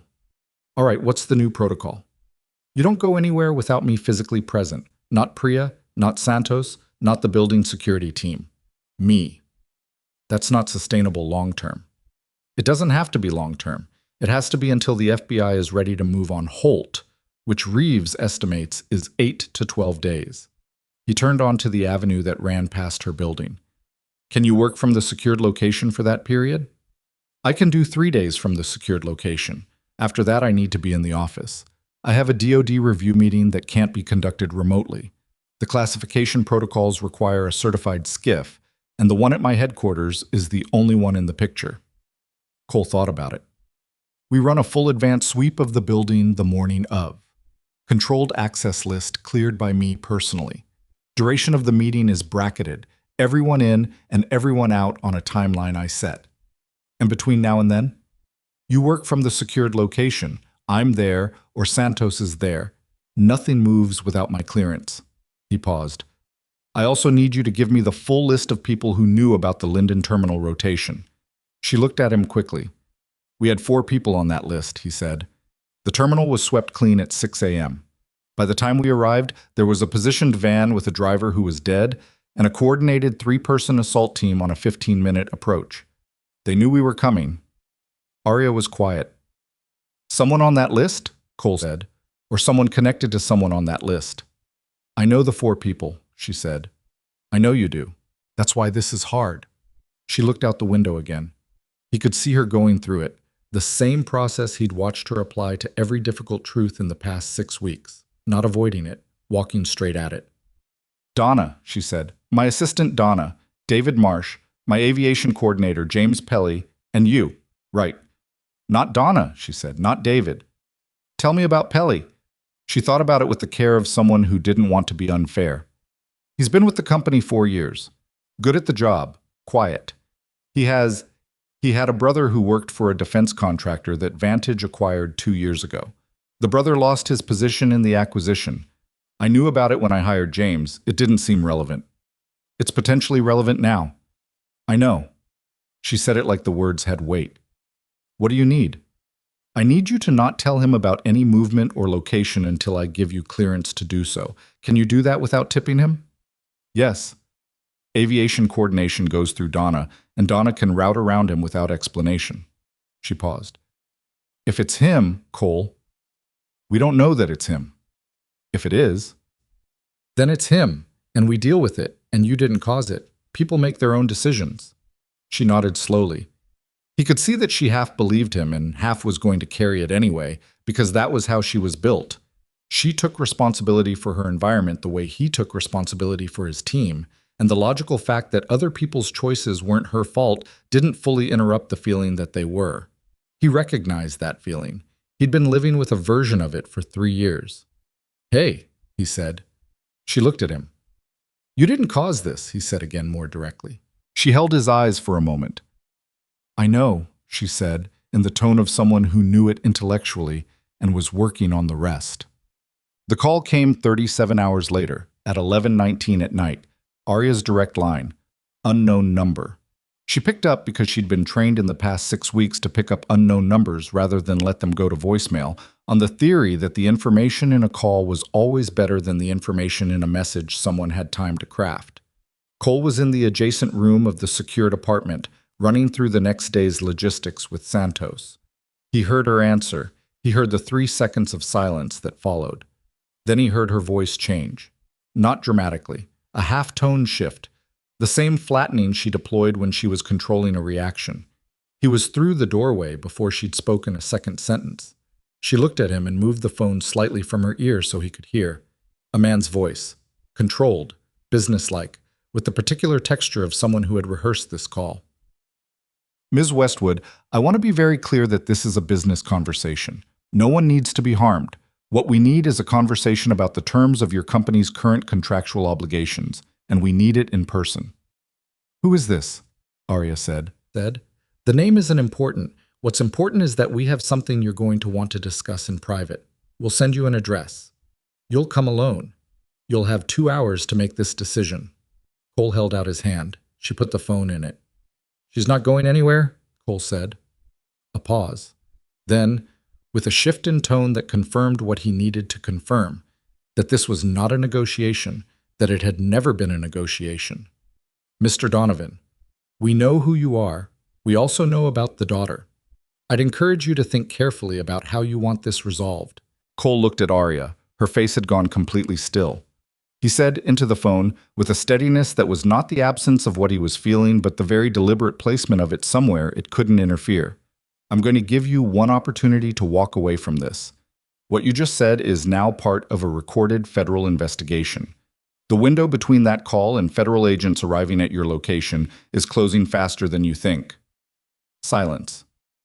Walk away, Cole said. The call ended. He was already calling Santos and Reeves in the same motion, the phone moving from one call to the other while his mind ran the tactical picture at a speed that had no clean analogy except the one he'd spent 12 years developing. The mention of Mia was not random. It meant they'd done their homework. It meant they had his address, or believed they did. The apartment was in his name, and he hadn't moved Mia because he hadn't believed they would target a child, and he'd been wrong to not believe it. Santos, I need you to get to my apartment now. Pick up Mia and her babysitter and take them to the secondary location. Don't use the primary route. He gave the address and the secondary location in one breath. Do not stop for anything. Santos was out the door in 40 seconds. Cole called Reeves. 2 rings. They made contact, he said. Phone call 1119, unknown number. Explicit threat referencing my daughter. I need the trace run. Reeves was moving on her end. He could hear it. We've got the call. We're running it now. Cole, do not... I'm not going anywhere until Mia is secured. Good. Stay with Westwood. We have agents moving. He ended the call and looked at Arya. She was watching him with an expression that had moved through several things quickly and arrived at a kind of controlled clarity that he recognized as her version of what he did. The compression of fear into function. But underneath it, visible to him now, in a way it might not have been to anyone who hadn't spent 6 weeks learning the specific vocabulary of her face, was something raw. She's going to be okay, Arya said. About Mia. She said it first before anything else. He looked at her. I know. Cole, I know. He moved to the window, checked the street below. Force of habit, always the window, and turned back. Santos is good. The secondary location is clean. She'll be there in 20 minutes. You should go. I'm not leaving you. Your daughter is with someone I trust, and you are my responsibility. He said it and then heard how it landed. The word responsibility carrying more weight in the room than it was supposed to carry. And didn't correct it, because correcting it would have made it worse, and because it was also just true. She nodded. She sat down on the couch and put her hands in her lap, and he watched her do the thing she always did when the ground shifted, locate her footing deliberately, methodically, one breath at a time. Santos called 12 minutes later. Mia was secured. She'd been asleep when he arrived and had woken up in the car and demanded to know where they were going, and Santos had told her it was a work thing, and she had apparently accepted this with the adaptability of a child who had grown up in a household where work things sometimes happened at 11 at night. Cole put the phone down and sat across from Arya, and they were both quiet for a while. It's Pelly, she said, isn't it? Reeves's team flagged a call from his personal cell to a Meridian Tactical number 2 days before Linden, Cole said. She told me an hour ago. She was waiting for corroboration before moving on him. Arya absorbed this without visible reaction, which was its own kind of reaction. 4 years, she said. Yeah. He was at our product launch last year. He brought his kids. She looked at the floor. I bought them ice cream from the cart outside. There was nothing to say to that, so Cole didn't say anything. After a while, she said, "What happens now?" "Reeves is moving on Holt tonight. The trace on the call won't get her a precise location in time, but she has enough for the arrest warrant. Holt's been under physical surveillance for 72 hours. He leaned forward, elbows on knees. The problem is the gap between the arrest and the processing. Holt gets picked up, word travels fast, and whoever he has in the field makes a final decision about whether to execute or abort. And if they execute, they need you in person for what they're trying to do, which means they'll try to acquire you before the window closes." He said it plainly. She deserved plain. She looked at him. "So sometime in the next few hours?" "Possibly. Reeves has agents on this building. I have Santos at the secondary location with Mia. The risk picture is—" He paused. "Not great." "Not great," she repeated, with a dry edge that under other circumstances would have made him smile. His phone buzzed. He read the message. Looked up. "They found the staging location," he said. "Industrial complex, Bayview District, 14 miles. Reeves is coordinating a tactical response." He was already standing. "The arrest team moves on Holt simultaneously. Then it's over? If the field team doesn't move first." He was looking at her with the particular calculation of someone running 4 variables at once. "I need to be honest with you. You're always honest with me. The field team has been operating independently. They've been paid and they're professional enough to know their payment situation becomes complicated the moment Holt is in custody. They have 2 options, abort and disappear, or complete the job and leverage the outcome for their own exit." He looked at her steadily. "Professionals in their position usually choose abort." "Usually? Usually?" She held his eyes. "What do you think they'll do?" "I think they'll abort," he said, "and I think there's a real chance I'm wrong." Reeves called at 12:47. The arrest team was 90 seconds from Holt's residential address. The tactical response team was staging outside the Bayview complex. And then, before Reeves finished the sentence, the power in the secured apartment building went out. Not the building, the block. A 12-block radius confirmed by Cole looking out the window at a city that had just gone dark in a precise rectangle around their location. Not a coincidence. "They're coming here," Cole said. Into the phone. "Reeves, they cut the grid. Our location is compromised." He was already moving. "Arya, up, now." She was up before he finished the sentence, which was one of the things about her. She never wasted time on the moment of shock. She was always already in the next moment. He moved her through the apartment in the dark, phone light killing it after 5 seconds to preserve their position, navigating from the floor plan he had memorized on the first day, because that was what you did. Service stairs, not the main stairwell. Sub-basement level, not the garage, because the garage was the obvious extraction route and obvious was wrong. They were 2 floors down when they heard the main stairwell door above them open and voices that were moving with professional quiet. Cole pressed Arya against the wall and put his mouth close to her ear. "Sub-basement. There's a service tunnel, connects to the building east of us. 40 meters, then up 2 flights. I'll be behind you." "What does behind me mean right now?" she whispered. "It means between you and them. Move." She moved. He stayed at the stairwell door for 18 seconds, long enough to get a count and a direction on the men above. 2, moving down, professional interval between them.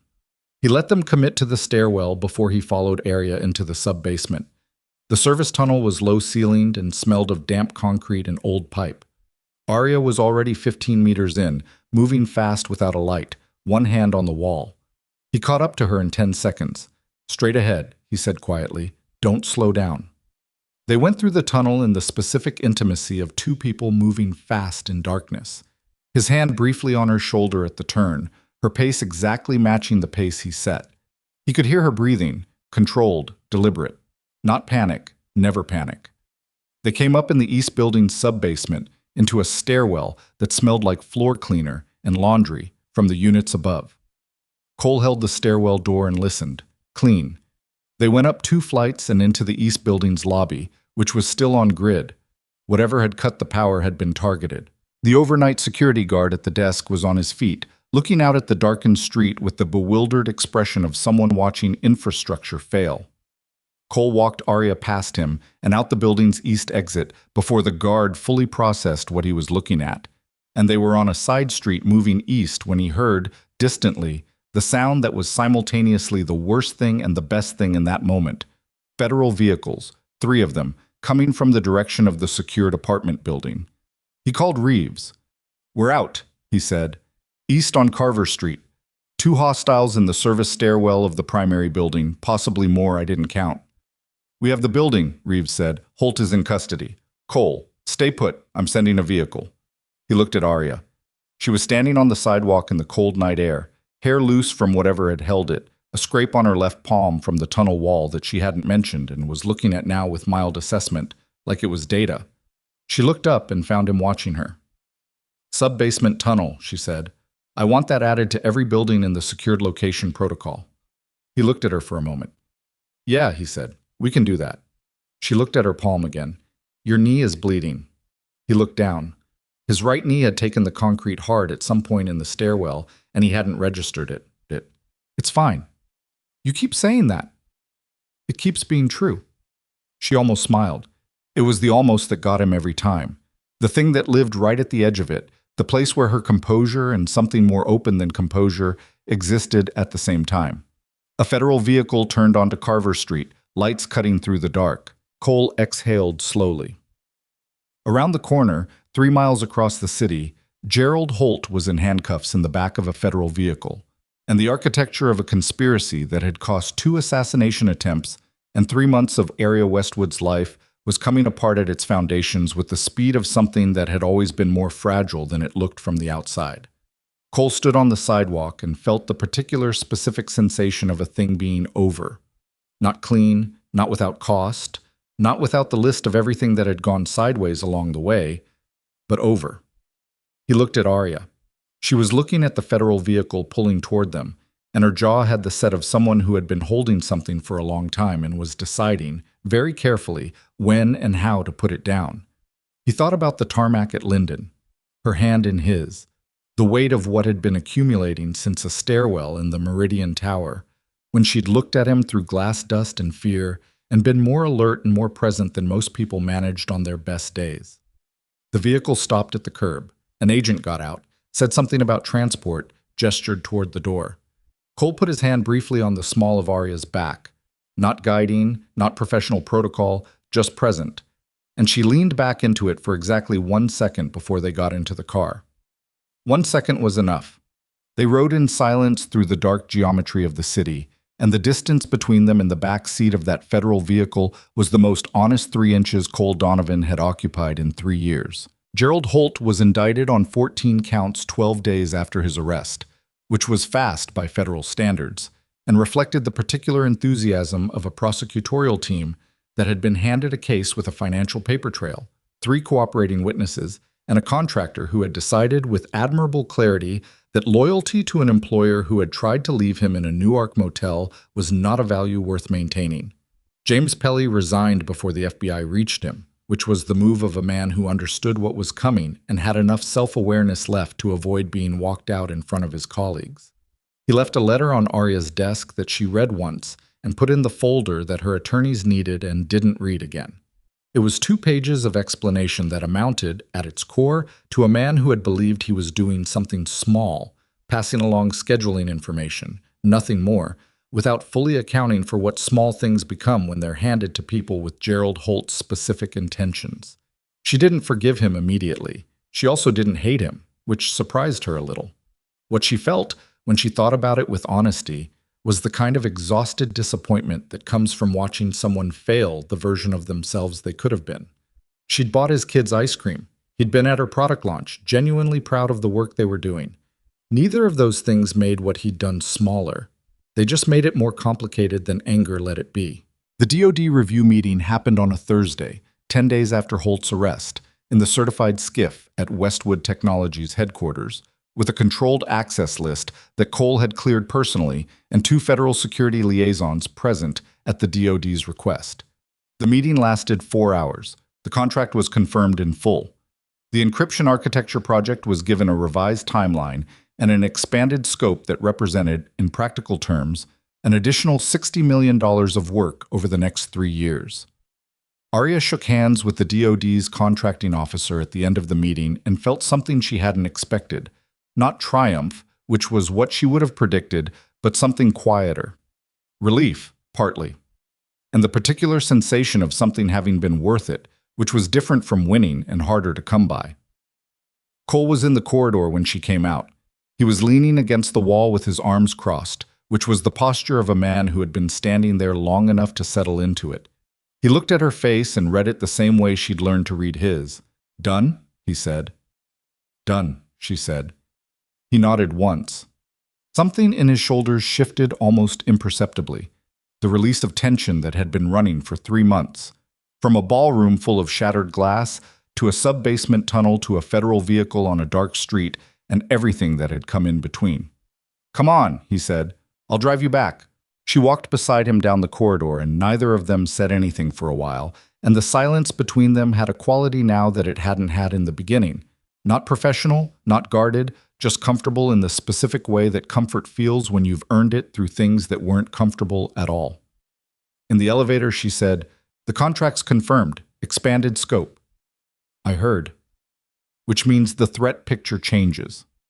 Holt's organization is dismantled. The remaining Meridian tactical contractors are either in custody or have dispersed. The FBI assessment is that residual risk is minimal. "That's accurate," Cole said, "which means the terms of my arrangement with Sentinel Group need to be renegotiated." She was looking at the elevator doors. "The security infrastructure is built. The training program is running. My team can maintain what you've built." "Also accurate," he said. "So technically, the engagement is complete." "Technically." The elevator opened. They walked through the lobby and out into the December air, which had the particular sharp clarity of a city that had decided winter was happening whether anyone was ready for it. At the car, he held the door and she didn't get in. She turned and looked at him. "I don't want to renegotiate to less," she said. "I want to renegotiate to something else." He looked at her steadily. "Something else." "I've been thinking about what comes next, not just for the company, for the work." She put her hands in her coat pockets because it was cold and because it gave her something to do while she said what she'd been building toward for 2 weeks. 30% of my security team are veterans. Priya Santos, 4 of the 7 people you trained personally. I've watched what you do with them. Not just the technical instruction, the way you talk to them about the work, about what it means, about carrying responsibility without letting it flatten you. She paused. "That's not a standard skill set." "No," he agreed. "I want to build something, a foundation, structured, properly funded, with real infrastructure, for veterans transitioning to civilian work, not just security, but leadership programs, technical training, mentorship networks. Something that takes the specific skills military service builds and gives them somewhere useful to land." She looked at him. "I want you to run it." Cole was quiet for a moment. "That's a significant departure from security consulting," he said. "Yes. I'm not a program administrator." "You're not," she agreed.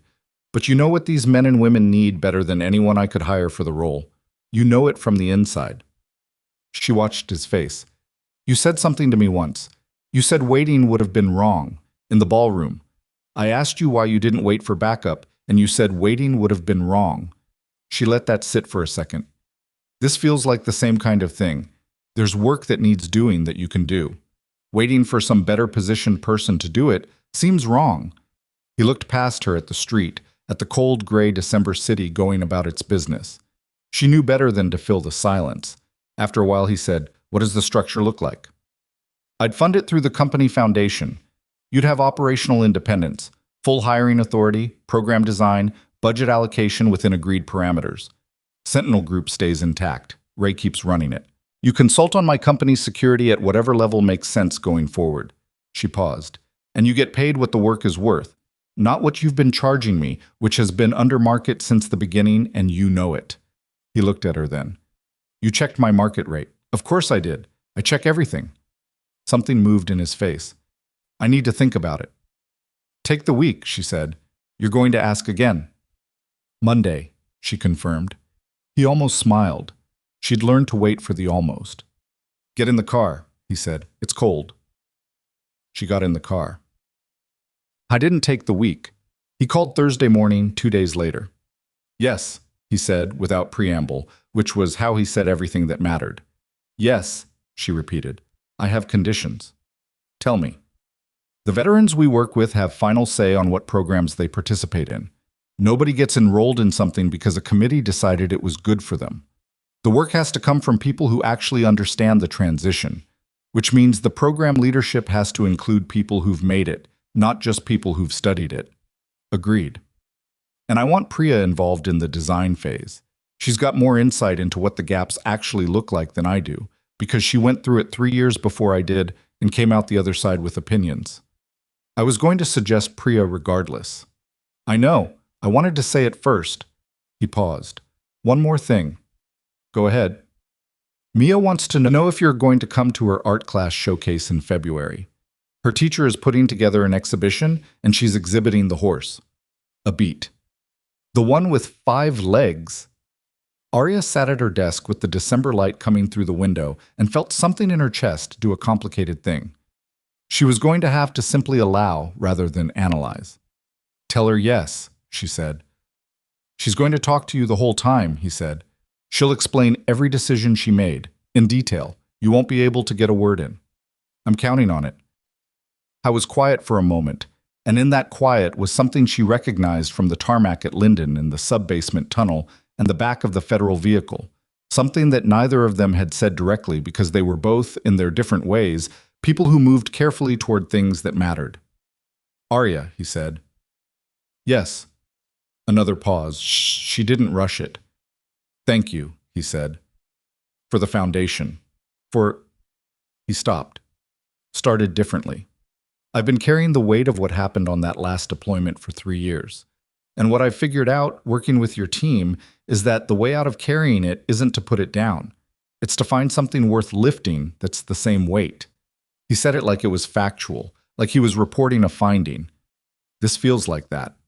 She understood, with the particular precision of someone who had spent 3 months learning how this man communicated, that this was as close as Cole Donovan came to saying something about his own interior life without being asked a direct question first. It was, in his language, a significant thing to offer. I know what it is to carry something, she said. My version is different from yours, but I know the shape of it. She thought about her mother working 2 jobs, about 9-year-old Arya watching through a kitchen doorway, and deciding, somewhere in that watching, that she was never going to need anyone to carry anything for her. I've been putting down a version of something too, this past 3 months. Yeah, he said. I noticed. She laughed. The real one, not the event version. What did you notice? That you came into that ballroom knowing more about your threat picture than you were willing to tell the people around you, because asking for help felt like weakness. He said it without judgment. And that somewhere between the ballroom and a sub-basement tunnel, you stopped treating help as weakness. She sat with that. What changed? He asked. I watched someone help without needing to be thanked for it, she said. It recalibrated what help looked like. He didn't say anything for a moment. Monday, he said finally. We can start working on the foundation structure. Monday, she agreed. He hung up, and she sat in the winter light of her office and thought about the specific shape of the year she'd had. The broken glass and the cold stairwell and the 63 pages of honest assessment and the 5-legged horse and the sub-basement tunnel and the 3 inches of space in the back of a federal vehicle, and felt, with a clarity that surprised her by arriving without warning, that none of it had been something that happened to her.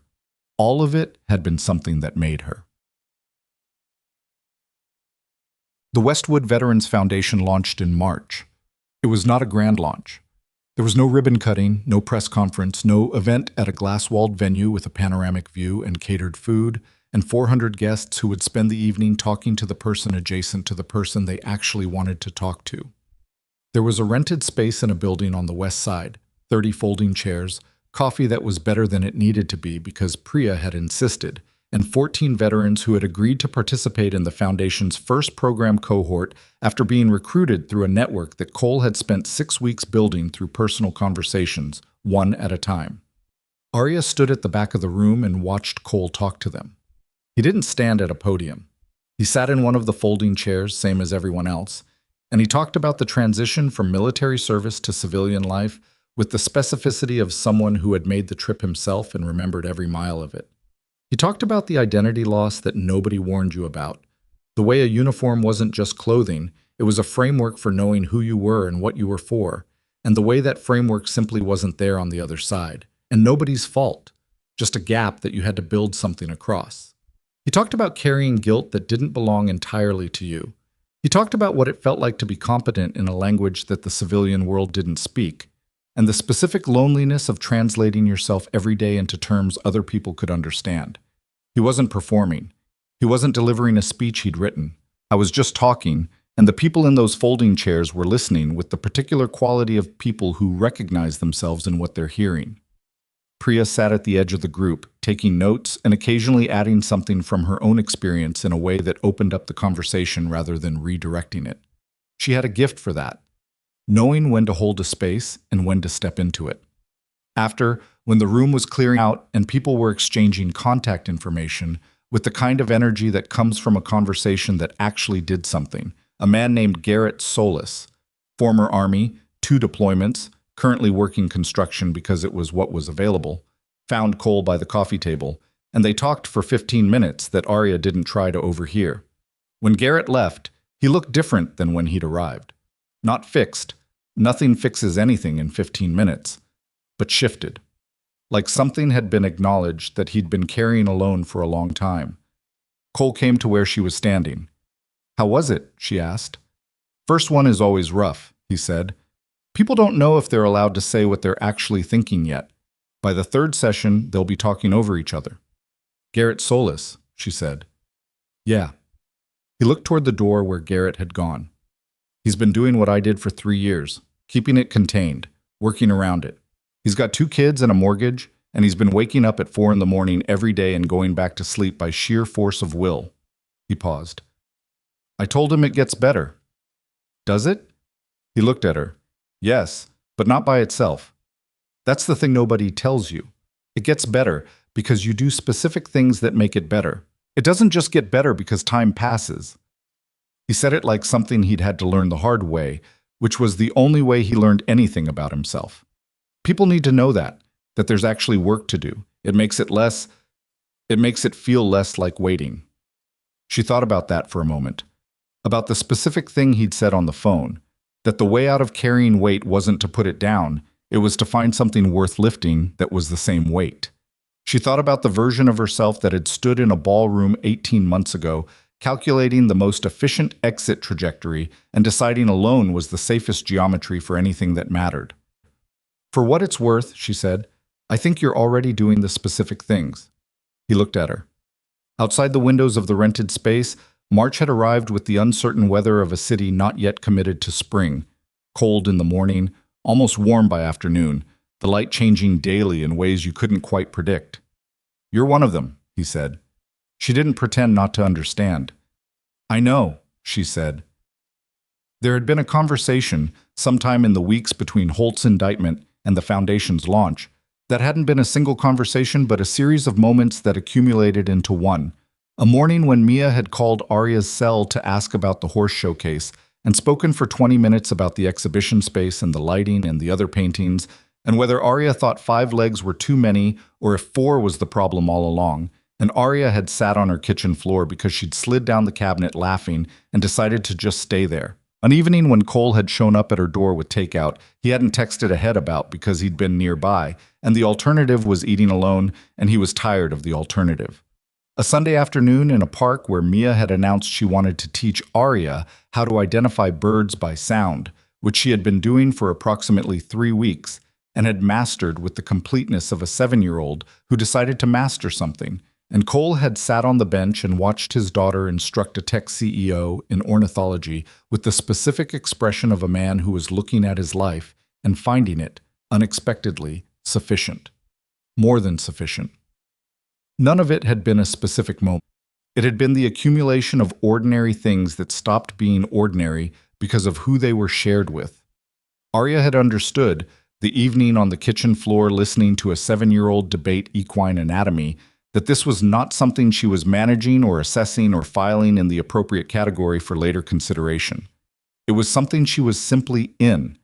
And being simply in something without the scaffolding of control and strategy and the 12-step approach she applied to everything else in her life was new enough to be slightly terrifying and large enough that the terror was worth it. Cole understood it differently, not with less clarity, but with a different history behind the understanding. He had loved before and watched it become something neither person had intended, in the specific slow disaster of a marriage that couldn't survive what his life required. He had learned, from that, to hold the things he valued with both hands and know what he was holding.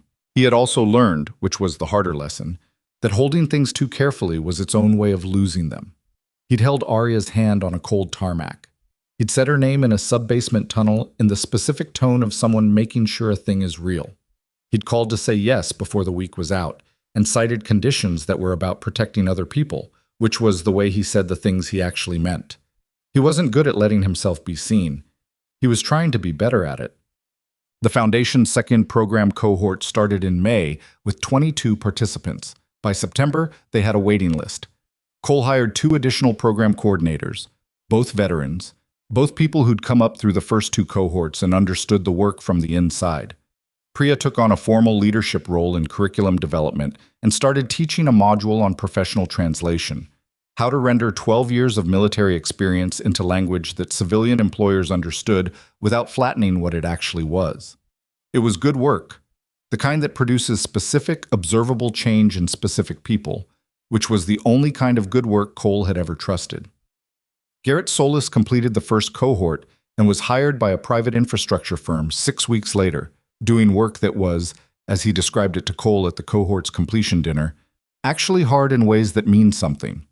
He'd stopped waking at 4 in the morning by the end of the program. He'd also, he said, told his kids about his deployments for the first time. Not everything, but enough. Enough to explain the shape of the man he was without leaving them to guess at it. Cole shook his hand at that dinner and felt the particular thing that is not pride exactly, but is adjacent to it.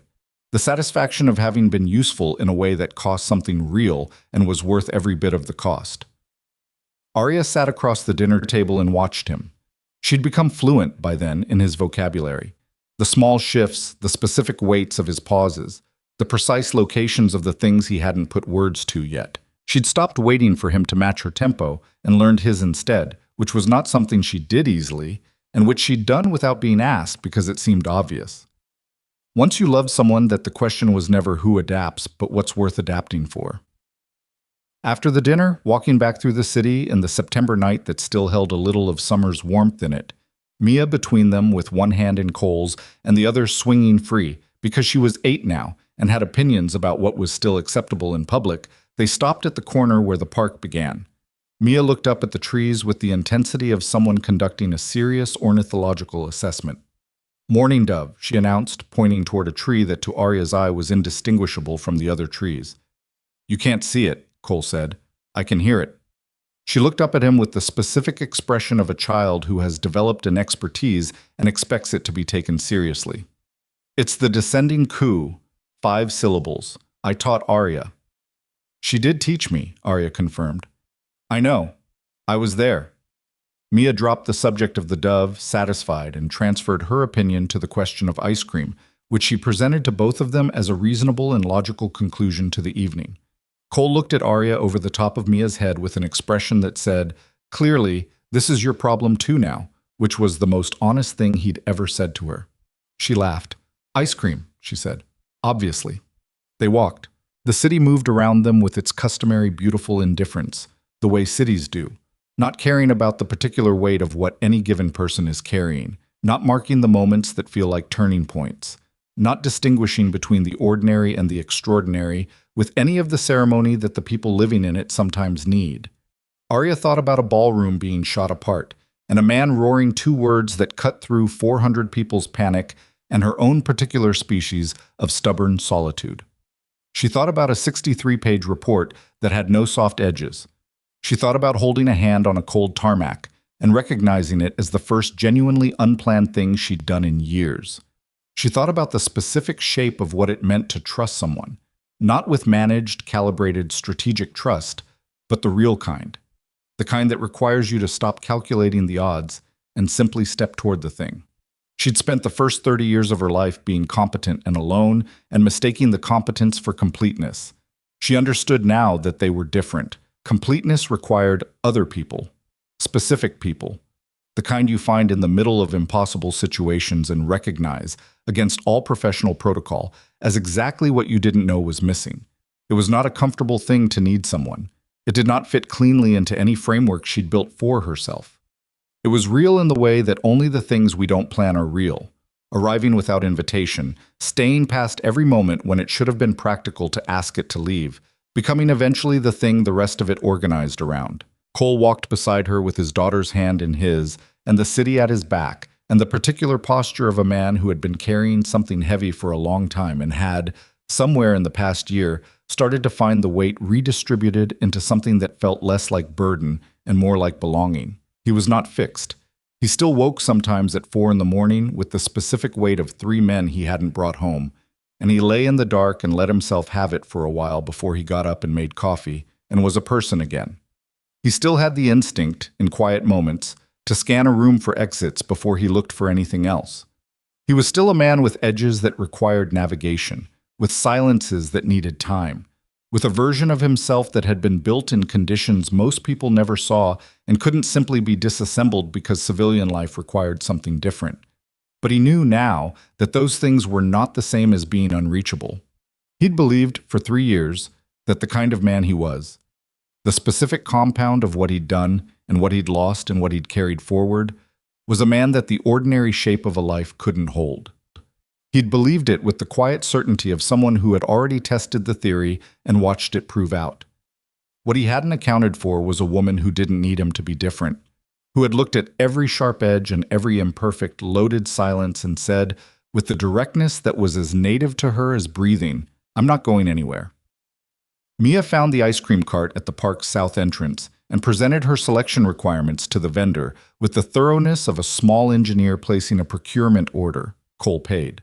Arya took her ice cream cone from Mia's hand because Mia had immediately decided she needed both hands to explain something about the flavor profile.